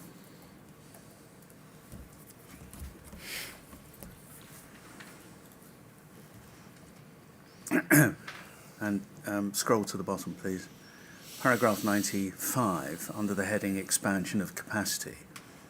He tells the inquiry that one of the main efficiency savings and profit increasing measures that was agreed during my employment was the expansion of the capacity of Brookhouse. First, this was the introduction of an additional 22 bed spaces, whilst I was still there in March 2013, taking the detention capacity up to 448 spaces. And then he refers to the G4S 360 contract review, which we looked at a little earlier, Mr. Petherick, which confirms at page 24 that this led to an increase in revenue of £482,000 a year and £28,000 profit per annum. We can look at the review if you want, but I'm sure you're prepared to take the figures from this.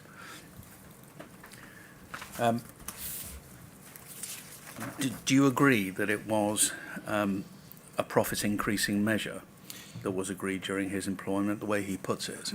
Not in exactly the context he puts it, no. The profits did increase, but remembering that makes no allowance for increased overheads such as increased insurance premium and other overheads that neither he nor the contract would have been aware of. And so that isn't a pure 28k increase. You also have to then look at the overheads. I don't know what the overheads were, but it's entirely likely that the insurance premium increased because of the increased capacity. Well, let's just go back to what he refers to so that we can see the source of it. It's the 360-degree contract review we looked at earlier.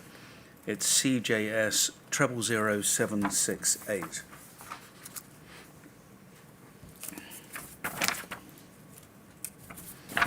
I just need to find the page.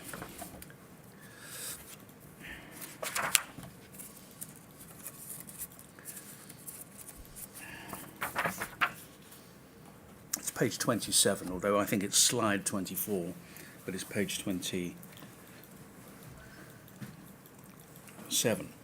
And do you see, under the heading for this slide, Service Delivery Performance? I do. And at the bottom, it's RAG rated. So what does green mean? Green would be a positive, it's delivering as it should do, etc. I'm not sure of the exact definition off the top of my head. But RAG, red, amber, green. Yeah. Here we have green, March 2013. You'll see the central entry, additional 22 beds in brackets, ongoing, revenue £482,000 a year, margin, in other words profit, £28,000 a year. One would have thought Ben Saunders, the centre director, if not Nathan Ward, would have been aware of overheads and everything else when citing profit, no? No, not to that level. That the company overheads were separate to the establishment's awareness. So what was the point of him putting in these figures? Because those were the gross local, but you then have to take into account the company overheads. Yeah. The company overheads? Company overheads, both centrally and my team, insurance, and so forth. Yeah. I mean, we don't find the word gross, do we? No, we don't, and that's a shame because that's actually what it's referring to. Right. But nonetheless, you're not going to say, Mr. Petherick, whether it was 28,000 or £2.8 thousand that there wasn't a profit in it for G4S by the increase of capacity. And as I said earlier, I'm not embarrassed about that because there was increased workload and so forth.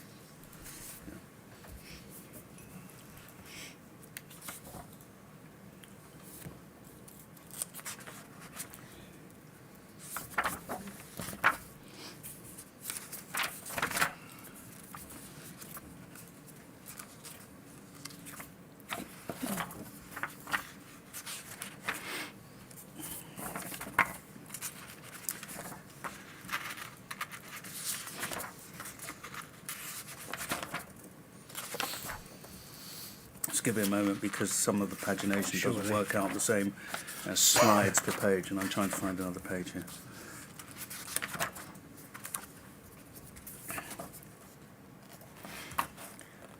I'll find it in a second. But let's first of all go to Nathan Ward's, back to his statement, please. DL 00000141, please.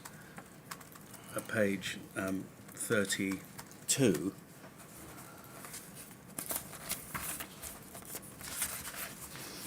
And we see paragraph 96.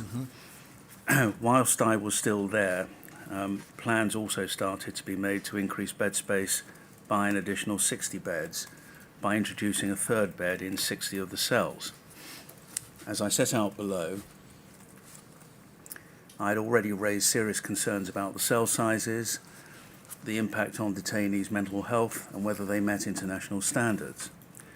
Stephen Shaw equally raised concerns about the introduction of three-man cells in his 2016 report after visiting Brookhouse in May 2015, and set out his disappointment in his 2018 report that it went ahead, stating, "I didn't find the conditions in those rooms remotely acceptable or decent."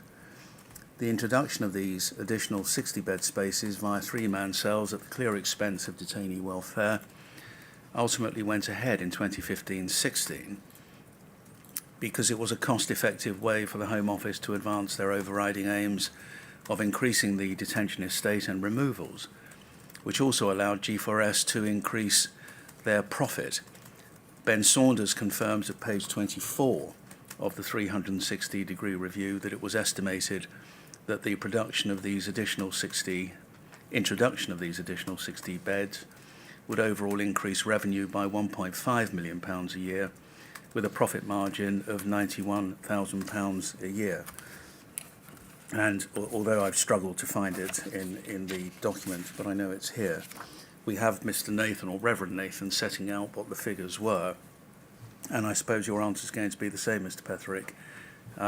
It doesn't take account of company overheads and all the rest of it. That would be correct. But nonetheless, a profit is still being made by the addition of the 60 beds.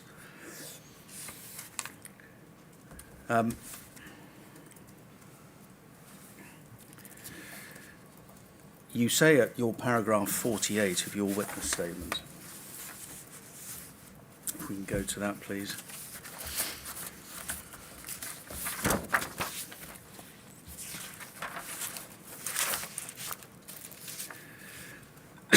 This decision followed discussions between the Home Office and G4S. As I recall, those discussions arose out of a wish by the Home Office to maximise the safe usage of the IRC estate and to deal with population pressures. What were the population pressures? These primarily relate to the fact that the Home Office, in effect, had an agreement with the Prison Service, or HMPPS, MOJ, that a certain number of detainees would be held in prison accommodation as opposed to the IRC estate. As population pressures in the prison estate increased, as I recall, the Prison Service wanted to reduce the number of beds that they were allowing the Home Office to occupy, and at the same time there were the MORD initiatives as well, trying to get further efficiencies out of the public sector in the round. So I think those were the issues that were coming together. The population drive in the prisons, meaning that the Prison Service needed to utilise those beds. Therefore, the Home Office had to find other capacity. That's my recollection anyway. Yeah, and as you say, it was a wish by them to maximise the safe usage of the IRC estate.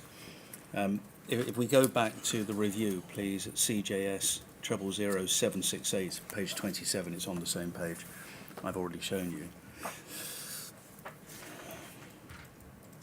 We have at the foot of the page when we get there. Estimated March 2015, it's amber on the RAG rating. Brookhouse beds, proposal increased by 60 beds ongoing revenue 1.5 million, margin 91,000. And then in brackets, estimated startup revenue 3.9 million, startup margin 232,000. Do you know what that refers to? Yes, to increase the capacity, we had to take on additional staff. We had to put in further fixtures, fitting and equipment, FF&E, and so forth. And so that would be entirely normal with any new initiative, any new development, that there would be startup revenue, which was a one-off cost and treated as a one-off cost, and on which a margin would be applied. So when we think about it, it's not just putting in 60 beds, making three-man rooms. In the case of the additional capacity, it's also catering in terms of fixtures and fittings for 60 more men. So what, more tables, more beds, more tables, more laundry, sheets, etc. All of those kind of additional hotel costs, for want of a better phrase, that you would need to accommodate. But I would anticipate the major element there would be the increase in staffing, the recruitment costs, and so forth. Yeah, I mean, I'm sure you'll agree, Mr. Petherick, hotel is a little unfortunate, but in a cramped building like this, nonetheless, 60 beds, I mean, it was your word, it was cramped space when you spoke to Verita. 60 beds isn't going to augment the experience of the detained men there, is it? No, it's not. But we also have to remember the timing at which this was done. There was an increasingly challenging population in the period after this. When you say the challenging population, what do you mean? The time served foreign national offenders or others? There were some of them, not entirely, and I think it's throughout all of this, it's very easy to demonise, for want of a better phrase, the time served for our national offenders. That would be wrong. You shouldn't stereotype a group of people in that way. I think it was about a number of issues. Some of those are, in my view, societal. Some of them was about different drug usage that was happening both within the custodial estate and in society generally, and that changed behaviours that we were having to deal with. And the cohort became more challenging. Yeah. Well, you've got time served foreign national offenders on the one hand, you've got unconvicted detainee population who, some of whom, including some of the time served foreign national offenders, have vulnerabilities, mental health issues, and you have an increase in spice use. That happened subsequently. Subsequent to what? To the increase in the beds. No, well, the beds, as we'll see in a minute, the notice of change was with effect from the 1st of April 2017. And the spice epidemic was going on through that period, wasn't it, Mr. Petherick? It was beginning, yeah. Well, I can certainly think of instances in May and June where we have evidence of a number of medical emergencies, but it didn't start then, did it? It'd been ongoing. Oh, I forget. I'd be guessing as to the start date, but I know it was an increasing factor in all of our lives. Yeah, I mean, you'll remember, won't you, that on the 5th of January 2017, Stacey Dean sent you an email complaining about a couple of officers in particular and bringing to your attention the fact that spice was being brought in by staff members. Allegedly. Yes, all right, allegedly, but she brought it to your attention. Yeah, and those people were already on the radar, as I recall. For what? For that kind of alleged activity. Yeah. But the fact is, these were ongoing problems, weren't they? There are ongoing problems in every custodial establishment. I know, but we're not talking about every custodial establishment, Mr. Petherick. We're talking about Brookhouse. I agree, but we also have to look at the context, in my view. And what is the context? of the entire custodial estate, and as you say, the challenges that are increasing. But again, not every other prison within the estate was having an additional 60 beds on top of 22 which had been put in a few years before. Quite a few were, Yeah, actually. but again, we're not interested in them. We're interested in Brookhouse.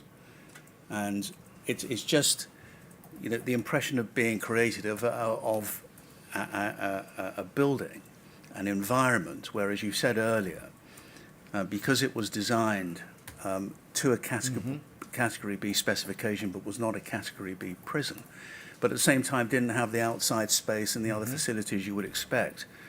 And because it was built around the philosophy of 72 hours short-term holding facility, which wasn't working, and here we are putting in another 60 beds. You tell us that it was whittled down from the initial idea. What did you tell us, 120? No, I think it was around the 180, but I stand to 180. be corrected on that. So you managed to persuade the Home Office to reduce it by 2/3, if that's right. So what started out as a challenge was becoming a huge challenge, wasn't it? To It was. everybody, not just you, but to your centre director, his deputies, DCMs, the DCOs, just about everybody, not least of all the detainees. It was becoming an increasing challenge, and we addressed some of that by increasing the staffing resource. We undertook our due diligence, and we believe that we could operate properly at that increased number. Let's have a look at the relevant documentation. Can we put up, please, CJS 0074084, please?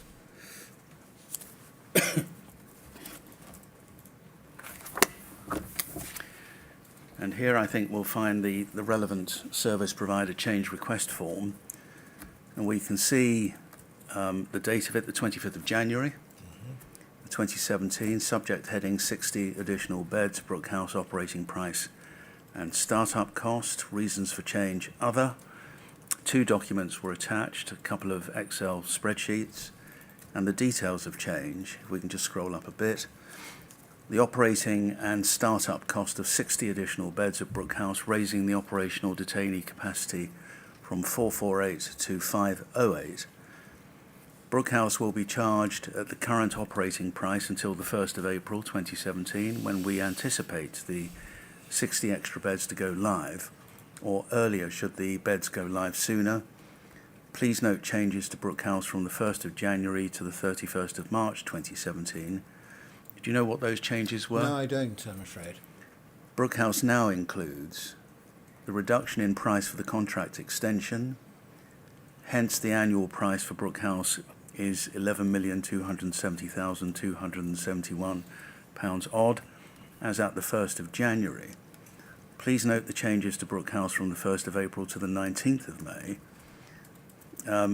This must be some sort of formulaic approach to these forms, but what was the change? Any idea from the 1st of April other than the beds and the fixtures and fittings? No. Brookhouse now includes the reduction in price for the contract extension, the price for 60 additional beds, hence the annual price for Brookhouse is £12,319,968 odd, as at the 1st of April. The current startup mobilisation costs is £167,022 odd, as per attached. Should there be any further startup costs unforeseen, we will consult with you and add accordingly. And again, not signed by you, but your name's on the bottom of this form over the page. There we are. We go back to the guts of it, please. What did it mean under the final bullet point? Brookhouse now includes the reduction in price for the contract extension.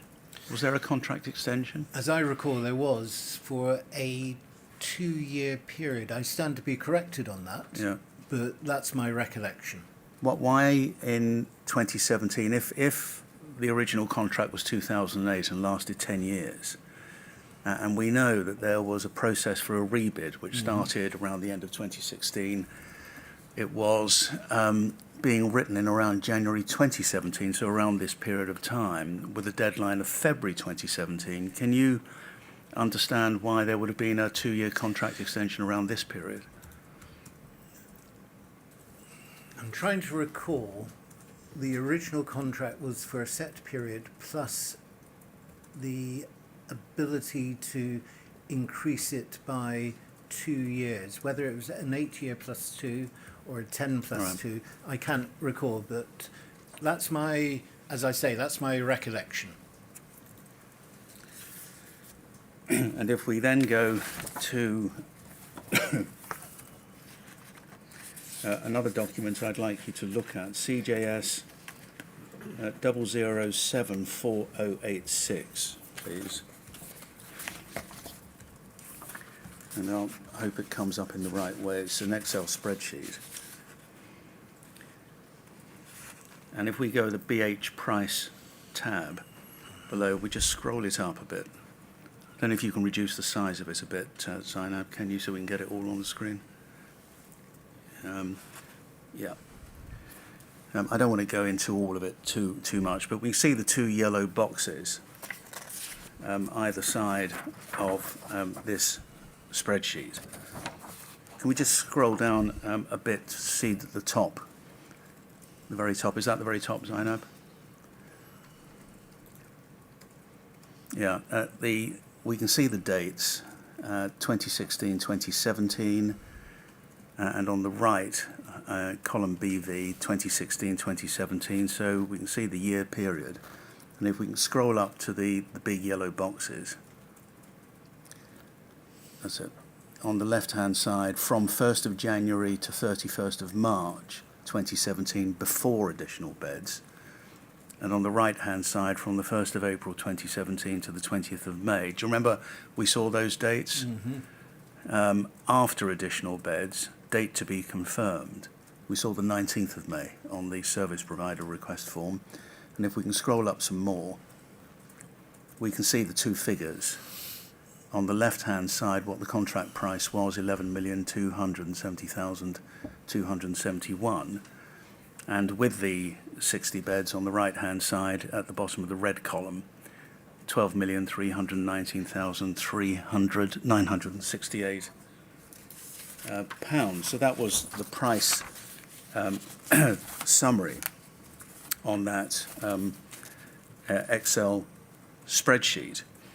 And if we keep that figure in mind, can we go to another document now, please?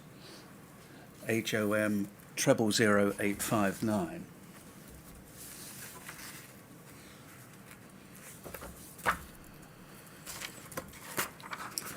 And this is a notice of change form, isn't it, Mr. Petherick? It is. Comes from the Home Office. Yep. It's addressed to you. It's dated the 27th of January. So it comes 2 days after your service provider request form date, which was the 25th, which means all of this must have been agreed previously, and this is just formalising the whole be the norm, position. yes. And we can see the subject line, as it were, or lines, contract dated 11th February 2008 between Her Majesty's Principal Secretary of State for the Home Department and GSL. So that tells us that was the original contract date for the operation, maintenance and management of Brookhouse Immigration Removal Centre, Gatwick. Notice of change 121, 60 additional beds. By this letter, I give notice to you on behalf of the authority that pursuant to clause 13 of the contract, in brackets changes, the authority requires you to alter the extent of the service provider's obligations under the contract as set out in this notice of change. I'm in receipt of your service provider change request form A, forgive me, of the 25th of January 2017, with regards to the provision of an additional 60 detention spaces at Brookhouse. The increased capacity at Brookhouse will be 508 beds, which will take effect from the 1st of April 2017, or from the date that the beds become operational, whichever is the sooner. The revised annual operating fee shall be, and we can see the same figure we saw in the right-hand column on the Brookhouse price tab of the Excel spreadsheet, per annum, as set out in your service provider change request form and as set out in the table below.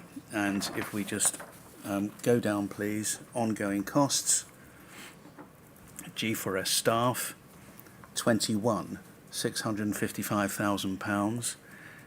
Odd. What does the 21 indicate to you? I would read that as 21 additional staff of whatever grade, but that's subject to confirmation. That's my Yeah. interpretation. And other costs, medical services, catering, cleaning, maintenance, waste disposal, utilities. And then over the page, admin and office expenses, operational expenses, vehicle costs, regime and residence, legal, insurance, asset replacement, and then the total is given as 976,000. G4S markup at 6.38%. So does that indicate that that was the profit G4S was making on the contract at this period? I believe that was the percentage we used on all of these notices Yeah. to change.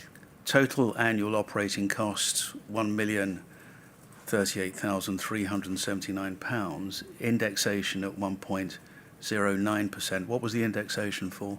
Every contract has an indexation mechanism built into the contract. They vary from the indices that were used as the factor to calculate that from.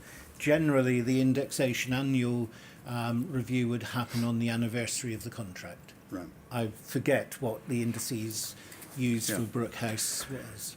And we see there that the the total indexed price is £1,049,697.34, even with my fairly basic arithmetic. I think if you deduct from the new contract price of £12,319,968.37 per annum, the new price of the contract, and deduct from it the price before the 60 additional beds, which we saw on the Excel spreadsheet, which was £11,270,271 odd.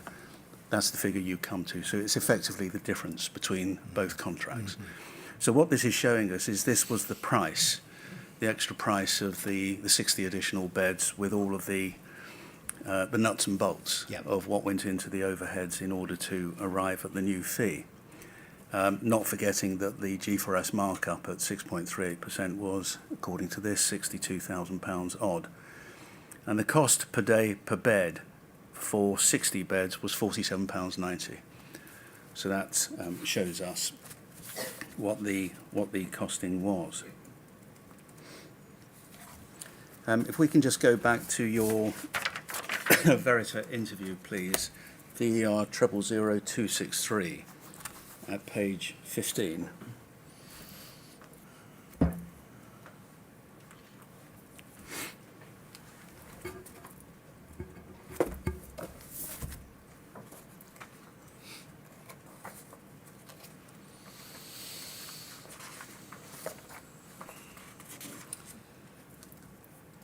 Line 261.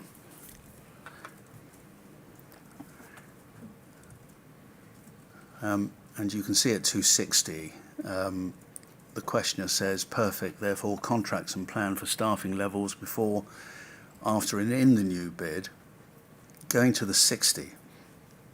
When the 60 were moved in October, I think they arrived in October last year. That can't be right, can it? Because that would be October 2016. Yeah. What was the process under which that happened? And you say, as I recall, approach from the Home Office for us to increase. We then looked at it, made our plans, made our proposals, and it went through the normal notice of change process under the contract. And that is standard contractual stuff. As part of our analysis, health and safety, and we've redacted the name, but there you had an individual in G4S who did the health and safety work for you? I had in my business a health and safety manager advisor who undertook the work for me. He would interact with the site health and safety advisors. And don't name him, please. No, sure. But what, was he a specialist? Yes, he was. Health and safety, did the safety review, so fire loading, fire alarms, and that was basically the process. It was normal contract change. suppose what it doesn't measure are all the other things that perhaps are less obvious. Health and safety, fire loading, fire alarms. But, I mean, we've heard, for example, that there were concerns vocalised by certain individuals, for example, Michelle Brown, and others about accessibility to a bunk bed in a control and restraint incident, and those problems. Was that something health and safety would look at? Indeed, and we looked at things such as the brackets on which TVs were located. We went into it in a lot of detail, and we should remember that bunk beds are often a feature of in prison service, prison cells, and so C&R techniques are taught and are experienced in that way. So it would also require extra training? No, not necessarily. No. The C&R course should cover that, and the tornado, were we to use tornado troops, they would be experienced in that. Forget them, but what about your DCOs and DCMs? That should form part of the C&R syllabus, which is a nationally approved syllabus. What, to cope with detainees on bunk beds? In all situations. But when you didn't have bunk beds, would the training have included that? I would have expected it to. I can't sit here and say definitively it did. So Mr. Marsden says at 264, did they say we want to put 60 more people in? Or did they say, what can you do? You say, yes. Can you write this more efficiently? Can you squeeze more value as they would see it out of the contract? As I recall, you say there was no number given for us. You've told us there were 180. That's my recollection. Yeah. That's where it started off. Yeah. Okay, my recollection, which is probably imperfect, you say, is that it was at a time when the prison service was struggling with numbers because, as you know, there's an agreement with Home Office and MOJ, the Ministry of Justice, about the number of time-served foreign national offenders in the prison system, and that ebbs and flows depending on the national population, which is why it was then transferred from prisons to detention and is now being reversed. So that's what you had to say about the 60 beds. As Reverend Ward said in his witness statement, and I'm sure you know this, that Mr. Shaw, Stephen Shaw, reported in January 2016, we don't need to look at it, but you must have looked at his report in the past, I would have thought, Mr. Petherick. I have. He said, just for reference, Chair, at INQ 000060, page 45, paragraphs 3.4 to 3.5, that given the pressure on other facilities, he didn't think it should go ahead. Clearly it was in the pipeline, and in January 2016, he, having inspected Brookhouse, was reporting this should not go ahead. And you say, and if you care to refresh your memory from it, at your paragraph 56 of your witness statement,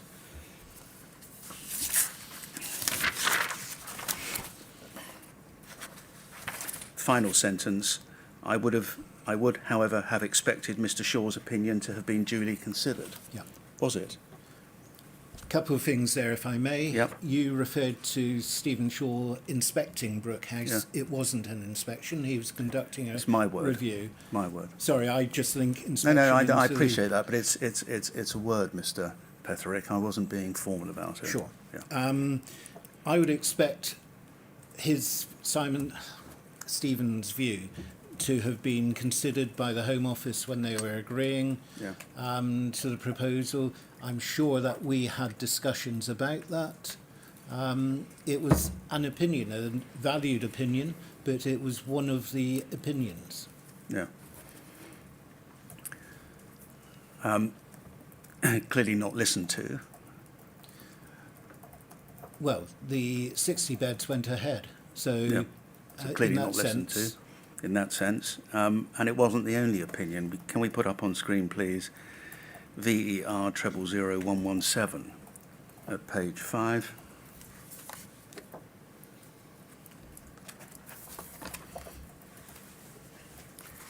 Can we just go back to the first page, Zainab, please? Sorry. This is the HMIP report, and this was an inspection by the inspector. you can see the dates, the Yep. 31st of October to the 11th of November 2016. Presumably you're aware of this report, I Mr. am. Petherick.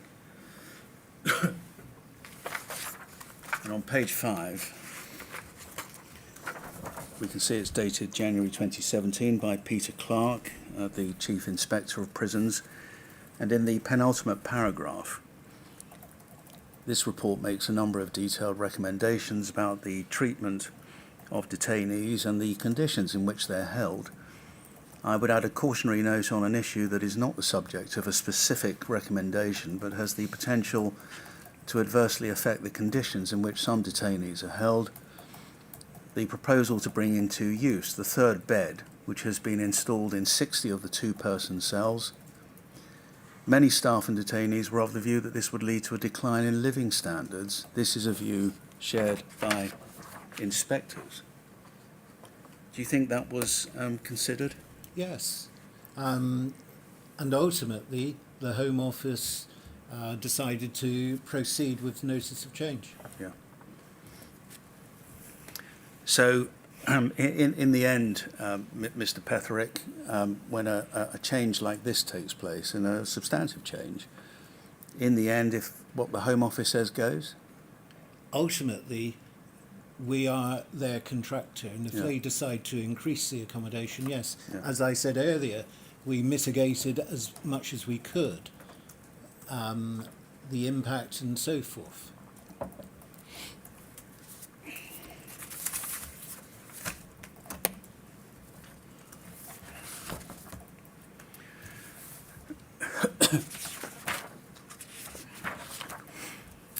I said I'd come back to one of the quarterly Executive Oversight Board meeting documents.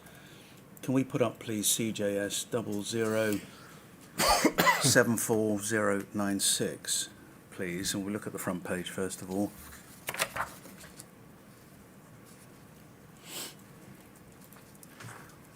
Here we have Executive Oversight Board meeting input, and it's dated the 2nd of March. Another document we may come to look at is called meeting papers or paper. This is an input. What does this signify? Without seeing the rest of it, my expectation, this is the document that we would prepare in advance of the Executive Oversight Board, which formed the basis for many of the discussions. When you say we prepare, who's the we? Well, the company G4S, Yeah. but that responsibility comes down to myself, and I flow it down initially to the establishment to prepare their report, and then I have a look at it and amend as I see fit. Right, just tell us who you mean by the establishment. It'll be the director primarily. Of In this case, Brookhouse. Ben Saunders. Yes. Yeah. Oh, well, let's look at the agenda on page 2, just to put things in context. You've got introductions, reviews of actions, and you've got how much time is allocated to each topic or agenda item and who's taking the lead on it. Then review of meeting expectations, all of which is 10 minutes. Item 3, Home Office initiatives and aspirations. And then 4, current G4S contracts and possible opportunities. 5, relationship review discussion. And 6, summarise agreed actions. And then there are annexes A, B, C, and D. Annex A, we'll see, is high-level summary of activity, and that's what I want to go to now. So if we can move on, please, to page 7 of this document.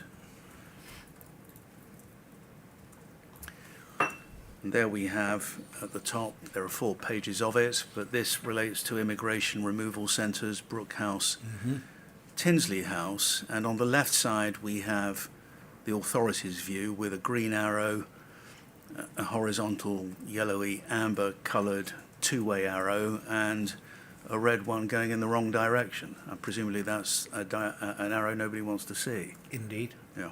So green is good, amber you can probably just about live with, red nobody wants to see. And the actual arrows show direction of travel. Yeah. And we have, presumably, in the 2 columns we can see one is amber, rating stroke trend, and on the right-hand side of the supplier's view, the rating trend. Is that, again, a RAG rating? It is. And what we have is, let's have a quick run through. On the left-hand side, the authorities view. And this is the high-level summary of activity. It's the 2nd of March, so we're looking backwards, are we, presumably? Yes. G4S run Brookhouse and Tinsley House IRCs. Plans to increase capacity within Brook plus 60 and Tinsley, so another 43 beds we're going into Tinsley as well, are being progressed with HOPG colleagues. HOPG, Home Office. Home Office Purchasing Group, Procurement Group, I'm guessing there, but it would seem logical. Too many acronyms, Mr. Petherick. Indeed, I'd agree with that. Discussion continues around maintenance-related issues. Do you want to help us with AHUs? I think that refers to air conditioning units at Tinsley House, but that's a recollection, and I stress that. Air handling units, I think. Yeah. I think I'm brave enough to handle the next one. Notices of change issued around additional beds and closure of Cedars and relocation of PDA, pre-departure accommodation. This was at the Cedars, which was a small facility run about 8 to 10 miles away, which accommodated families for that period. So what, that was being closed? It was. And Tinsley House had to, take up the slack? Yeah. The history was very much Tinsley House used to have a families unit. That closed and the Cedars opened. Yeah. And then Cedars closed and the family unit came back into an enhanced area of Tinsley House. Additional security fencing has been completed following an escape at Brookhouse. Yes. Do you remember when that was?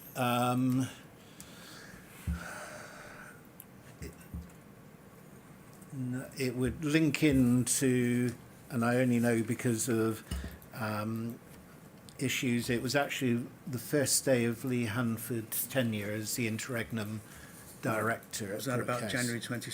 No, it can't be 2016. March, I would say 28. Can't be 2018. No. I'd have to. Well, I mean, you fixed it. We can find the dates, Yeah. but you think it was around the early part of Lee Hanford's It was the tenure. first day, as I recall. First day, It was a welcome present. yeah, which must have cost the company. It did. Yeah, and we'll look at penalty points a little later and other significant performance problems, failures.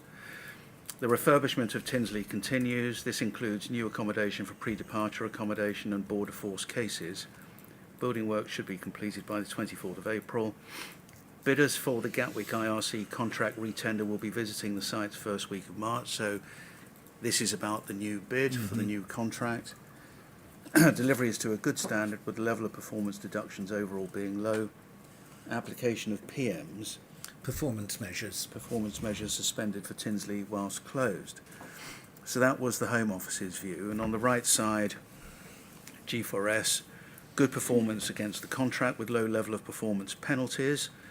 So was that regarded as a good thing? Fewer performance penalties, G4S was I think by doing definition in any contract, if you have fewer penalties, then performance is better, yes. Yeah.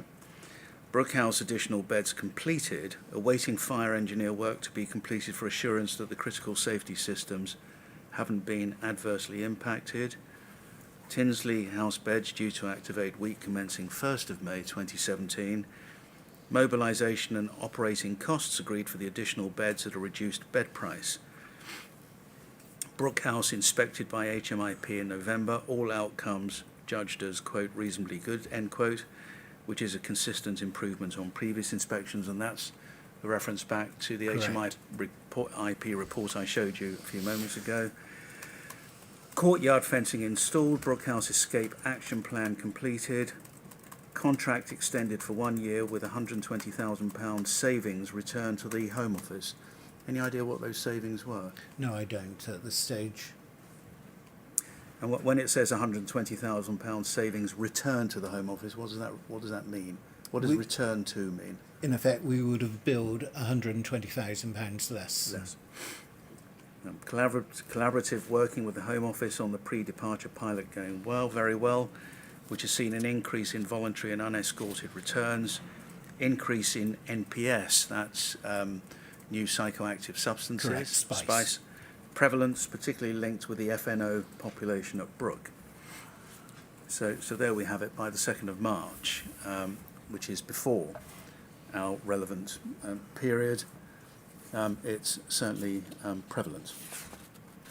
So that is the the quarterly executive oversight board paper, input paper for the 2nd of March. Was the contract extended? Let's assume it wasn't 10 years and it was 8 years with a 2-year extension. Maybe we can't assume it, but was the contract extended on the strength of the HMIP? No. The contract extension would be on a far more wide-ranging consideration. Would that be an aspect, a factor the Home Office would take account of, do you think? I would assume so, yes. Yeah. And then just picking up the chronology, Stephen Shaw does his follow-up report, which is dated July 2018. And recommendation 8 again, we don't need to look at it, but it's HOM 032600 at page 33, paragraph 2.78. Recommendation 8, in future, capacity in the immigration estate should not be increased by adding extra beds, he said, to rooms designed for fewer occupants. Where this has already occurred, for example, Campsfield House, Brookhouse, is it Campsfield or Campsfeld? Campsfield. Field. These extra beds should be removed and capacity reduced or extra space created. Were they removed? That's my recollection, but again, there is some haziness on it. And when and why? I can't say when. Why? Partly because of Stephen's recommendations and further consideration as the dynamics changed. Sorry, forgive me. No, that's my recollection. Yeah. What happened to the extra £1 million a year that G4S was getting for them? I would assume that it has been retained, but that's post my departure. Which was August 2019? 2019, yeah. Can we also look, please, while we have these oversight executive board oversight meetings in mind, CJS 0074098, please.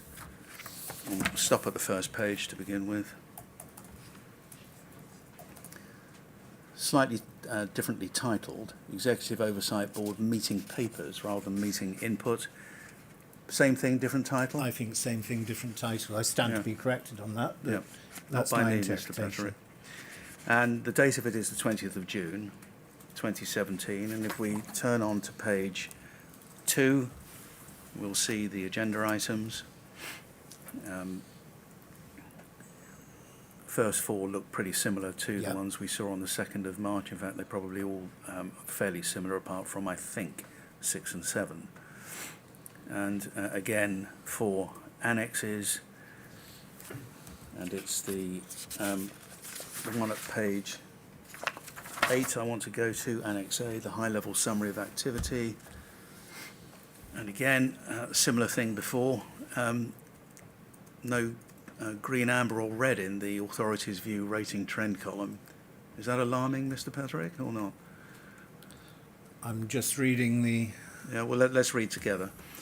Brookhouse, there's a good relationship between the supplier and the authority, with both organisations working together to resolve issues. Incidents have increased, but this is primarily related to all incidents now being logged and reported on by the IRC. What kind of incidents did it have in mind? That I can't say without the detail, but there are a whole list, and I know in the bundle there's the required reporting instance or the policy for the CNDS, so it would be potentially all of those involved in that list. Yeah. The centre has seen an increase in official visits over the past few months, but have been reduced. There is an issue with the AHU, as you say, air handling unit at the site, which has been ongoing for quite some time. The matter is being resolved between G4S and Home Office Commercial. And then it deals with a recent audit on premises resulting in non-compliance of cleaning, now rectified by G4S. And then in the right-hand area of this document, your view, continued good performance against the contract. Brookhouse, all 60 additional beds mobilised successfully with no adverse impact. What do those words mean, adverse impact, no adverse impact? My recollection is that the general environment. Yeah. Does it have anything to do with adverse impact on the people who have to sleep in them? Of course it does. And the people who have to live in three-man rooms? I think I've said earlier that we were very aware of our responsibilities for the care of the detainees. Yeah. Escape action plan completed and signed off by the Home Office, increased throughput, official visits, charter moves, incidents at height, and Rule 40 has been challenging but effectively managed. So that bullet point focuses what on throughput of detainees, official visits, who visits? That could range from the minister to permanent secretary to whoever. We tend to use that phrase. Yeah. Charter moves, incidents at height, what does that mean? Incidents at height. The technical explanation is if a detainee or a prisoner climbs on a table or anything like that, it's an incident at height. It was used as a form of protest. Not like on the netting? Yes. Yeah. And Rule 40 has been challenging but effectively managed. According to whom effectively managed? According both to ourselves and also the Home Office. Right. Violence increased in the first 4 months of 2017, mainly low level, impulsive and spontaneous, but is a concerning increase. This dropped in May to more usual levels. Was there a more usual level? I mean, was there, that doesn't presumably mean acceptable level, but what was do you understand what a more usual level would be? I do understand, and you're right, nothing is acceptable, but we would look at trend lines to see if there were spikes or anything in the trend line. Violence reduction strategy is in place, renewed monthly. Brook continues to manage the most challenging detainees effectively, fully supporting the Home Office's excessive disruptive behaviour process. And we see that there is no arrow in the right-hand box, but it's certainly green. Who rates it green, you or the Home Office? This was the supplier's view, so this would have been our set. Right.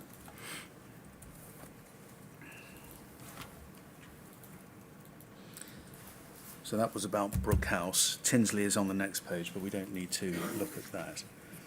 Can we go back, please, then, with all of this in mind, to Nathan Ward's witness statement, DL 0000141, page 32.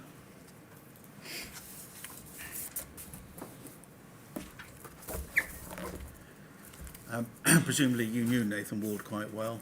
I knew Nathan Ward. Somebody you respected? In large part, yes. In which part not? I think there were some frustrations with him and his contribution to the senior management team. Such as? I felt he could be more supportive of the director. Ben Saunders? Yes. Paragraph 98 on page 33. I find it difficult to understand how Jerry Petherick and anyone else responsible for the decision in G4S and the Home Office could have given approval for the addition of the 60 beds of Brookhouse. In my view, it was negligent and reckless to do so. It was done without regard for the impact on detainees, and I understand no equality impact assessment was undertaken. What's your response to that? That was his view as a junior manager with limited experience. We took a wider view, and I say we in consultation with the Home Office, with consultation within my business, and so our view was different to his. Yeah.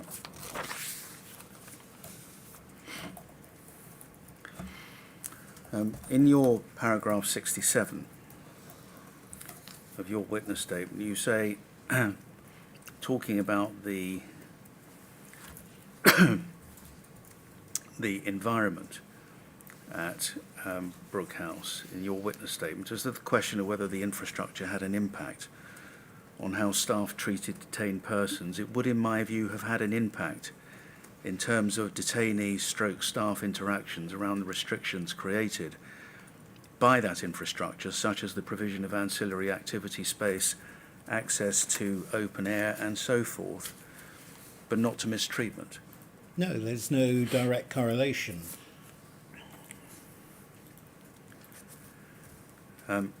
You also say at paragraph 65, in the last third of that paragraph, the style and construction of the wings did generate a harsh physical environment, which G4S did, as much as possible, try to soften by the introduction of wall decorations and so forth. In the end, though, it looked and felt like a prison, didn't it? In many ways, yes. Yeah. About which there was, I suppose, precious little you would say you could do. No, as I say here, we did our best. I think the science improved, and when I say science, I mean building standards. I know in more recent prison establishments where noise is an issue, acoustic panels are increasingly introduced, and you know, I would be arguing for the introduction of that. We tried to soften it with various wall coverings and so forth. Not as effective as acoustic panels are nowadays. No, I'm sure. I mean, we've listened, and I'm sure you have, but we have listened to and viewed quite a lot of footage from the period April through to July of 2017, which Callum Tully recorded.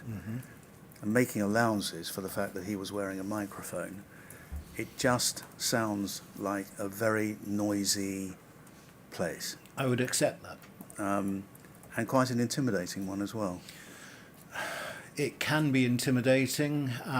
Different people will react in different ways to whether it was intimidating or not. And you said, and we can go to it perhaps, let's put it back up on screen, and something else you said in your Verita interview, VER 000263, page 10, I think.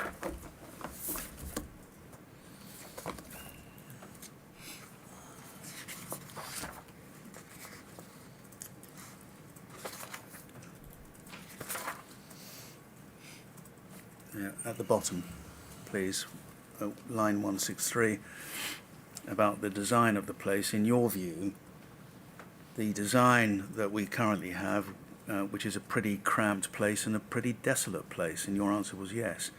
And presumably you were agreeing with that description. Yes. So cramped, pretty desolate, and at line 165, question, what we are hearing is the assumption was that people were put in there in 2009, well that's when it opened, I think in March 2009, and the assumption was that people were going to be there for about 3 days. Can that be realistic? And your answer was no. Over the page, it couldn't have been realistic even at that stage, could it? No is the answer. But the design was handed down by the Home Office and their architects, etc. I can remember we and the other providers went and gave opinions and so forth, but basically it was fine-tuning. There was absolutely no debate about the actual physical structure, shape, and structure. And if we segue, as it were, to the 2016 HMIP report, back to VER 000117, at page 31, please.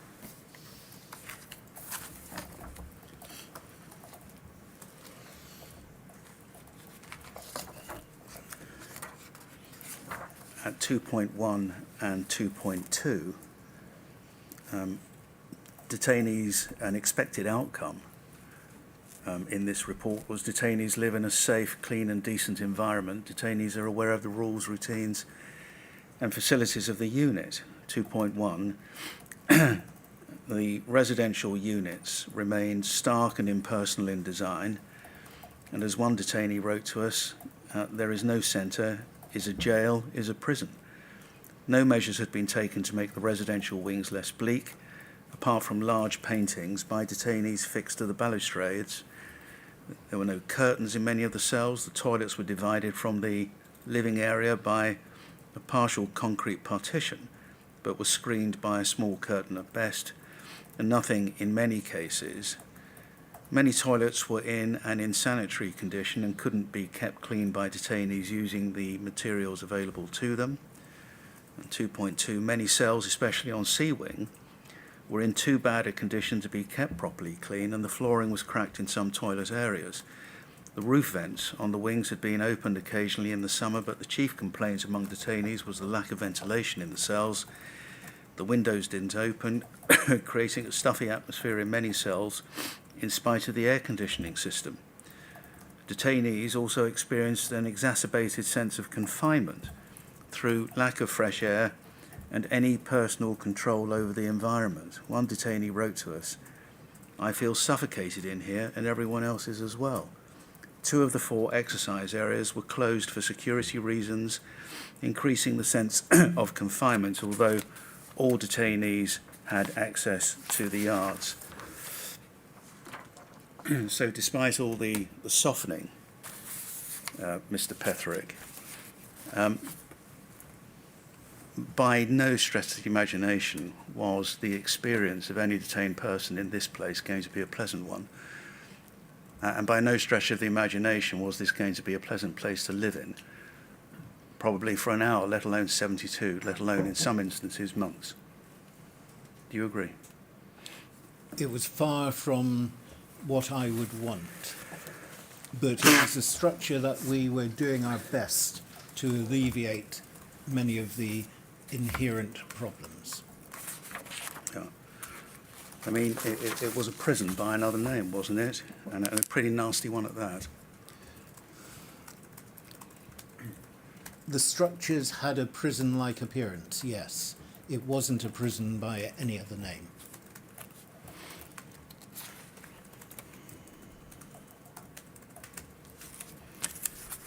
And do you accept, and of course, Mr. Petherick, you're not a psychologist, but do you accept that the effect on the mental health of the detained men who had to live there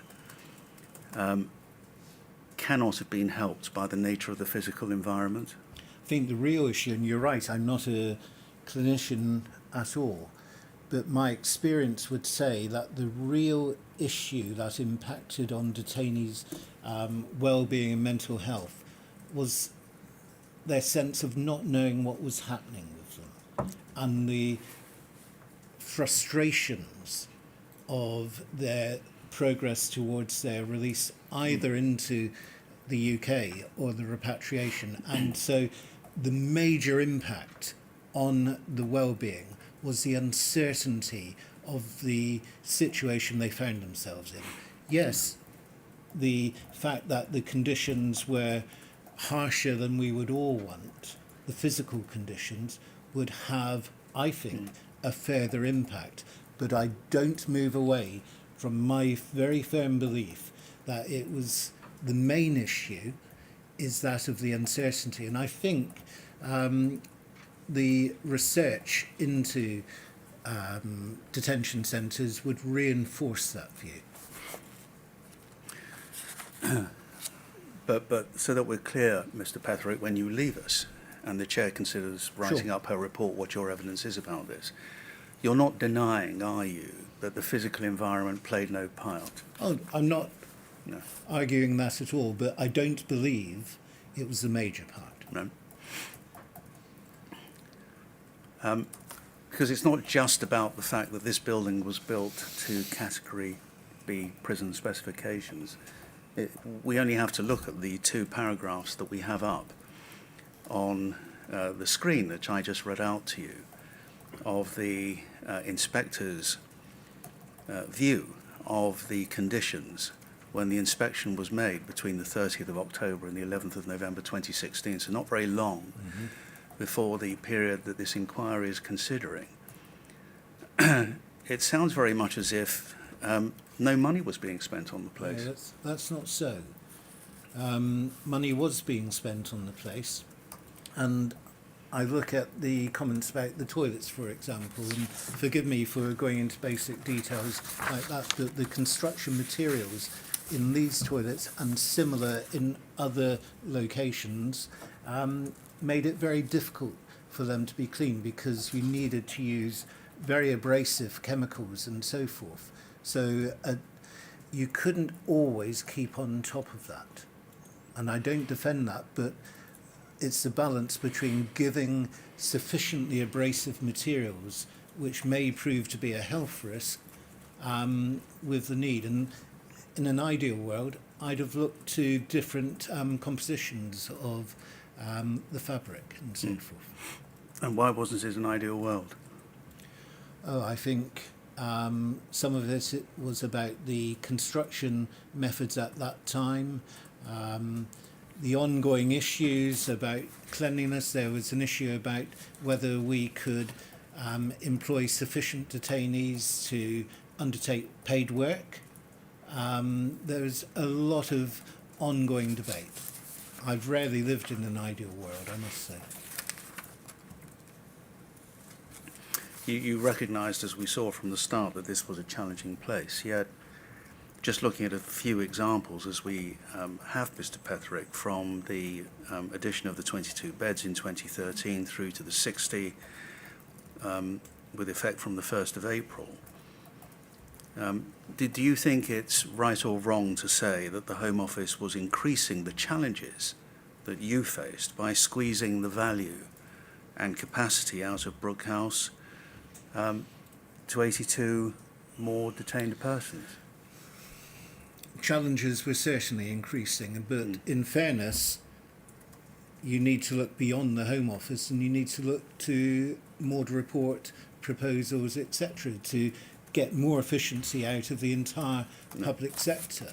And so it's not just down to one department or other, but challenges were certainly increasing, yes. It was beyond the original design. Yeah. And it was beyond the original purpose, in a sense, because it was designed as a short-term holding facility. Did you not think that it had the potential to turn it into a tinderbox? Do you know, every establishment I've worked in or been responsible for has always had that potential. So Brookhouse was no different.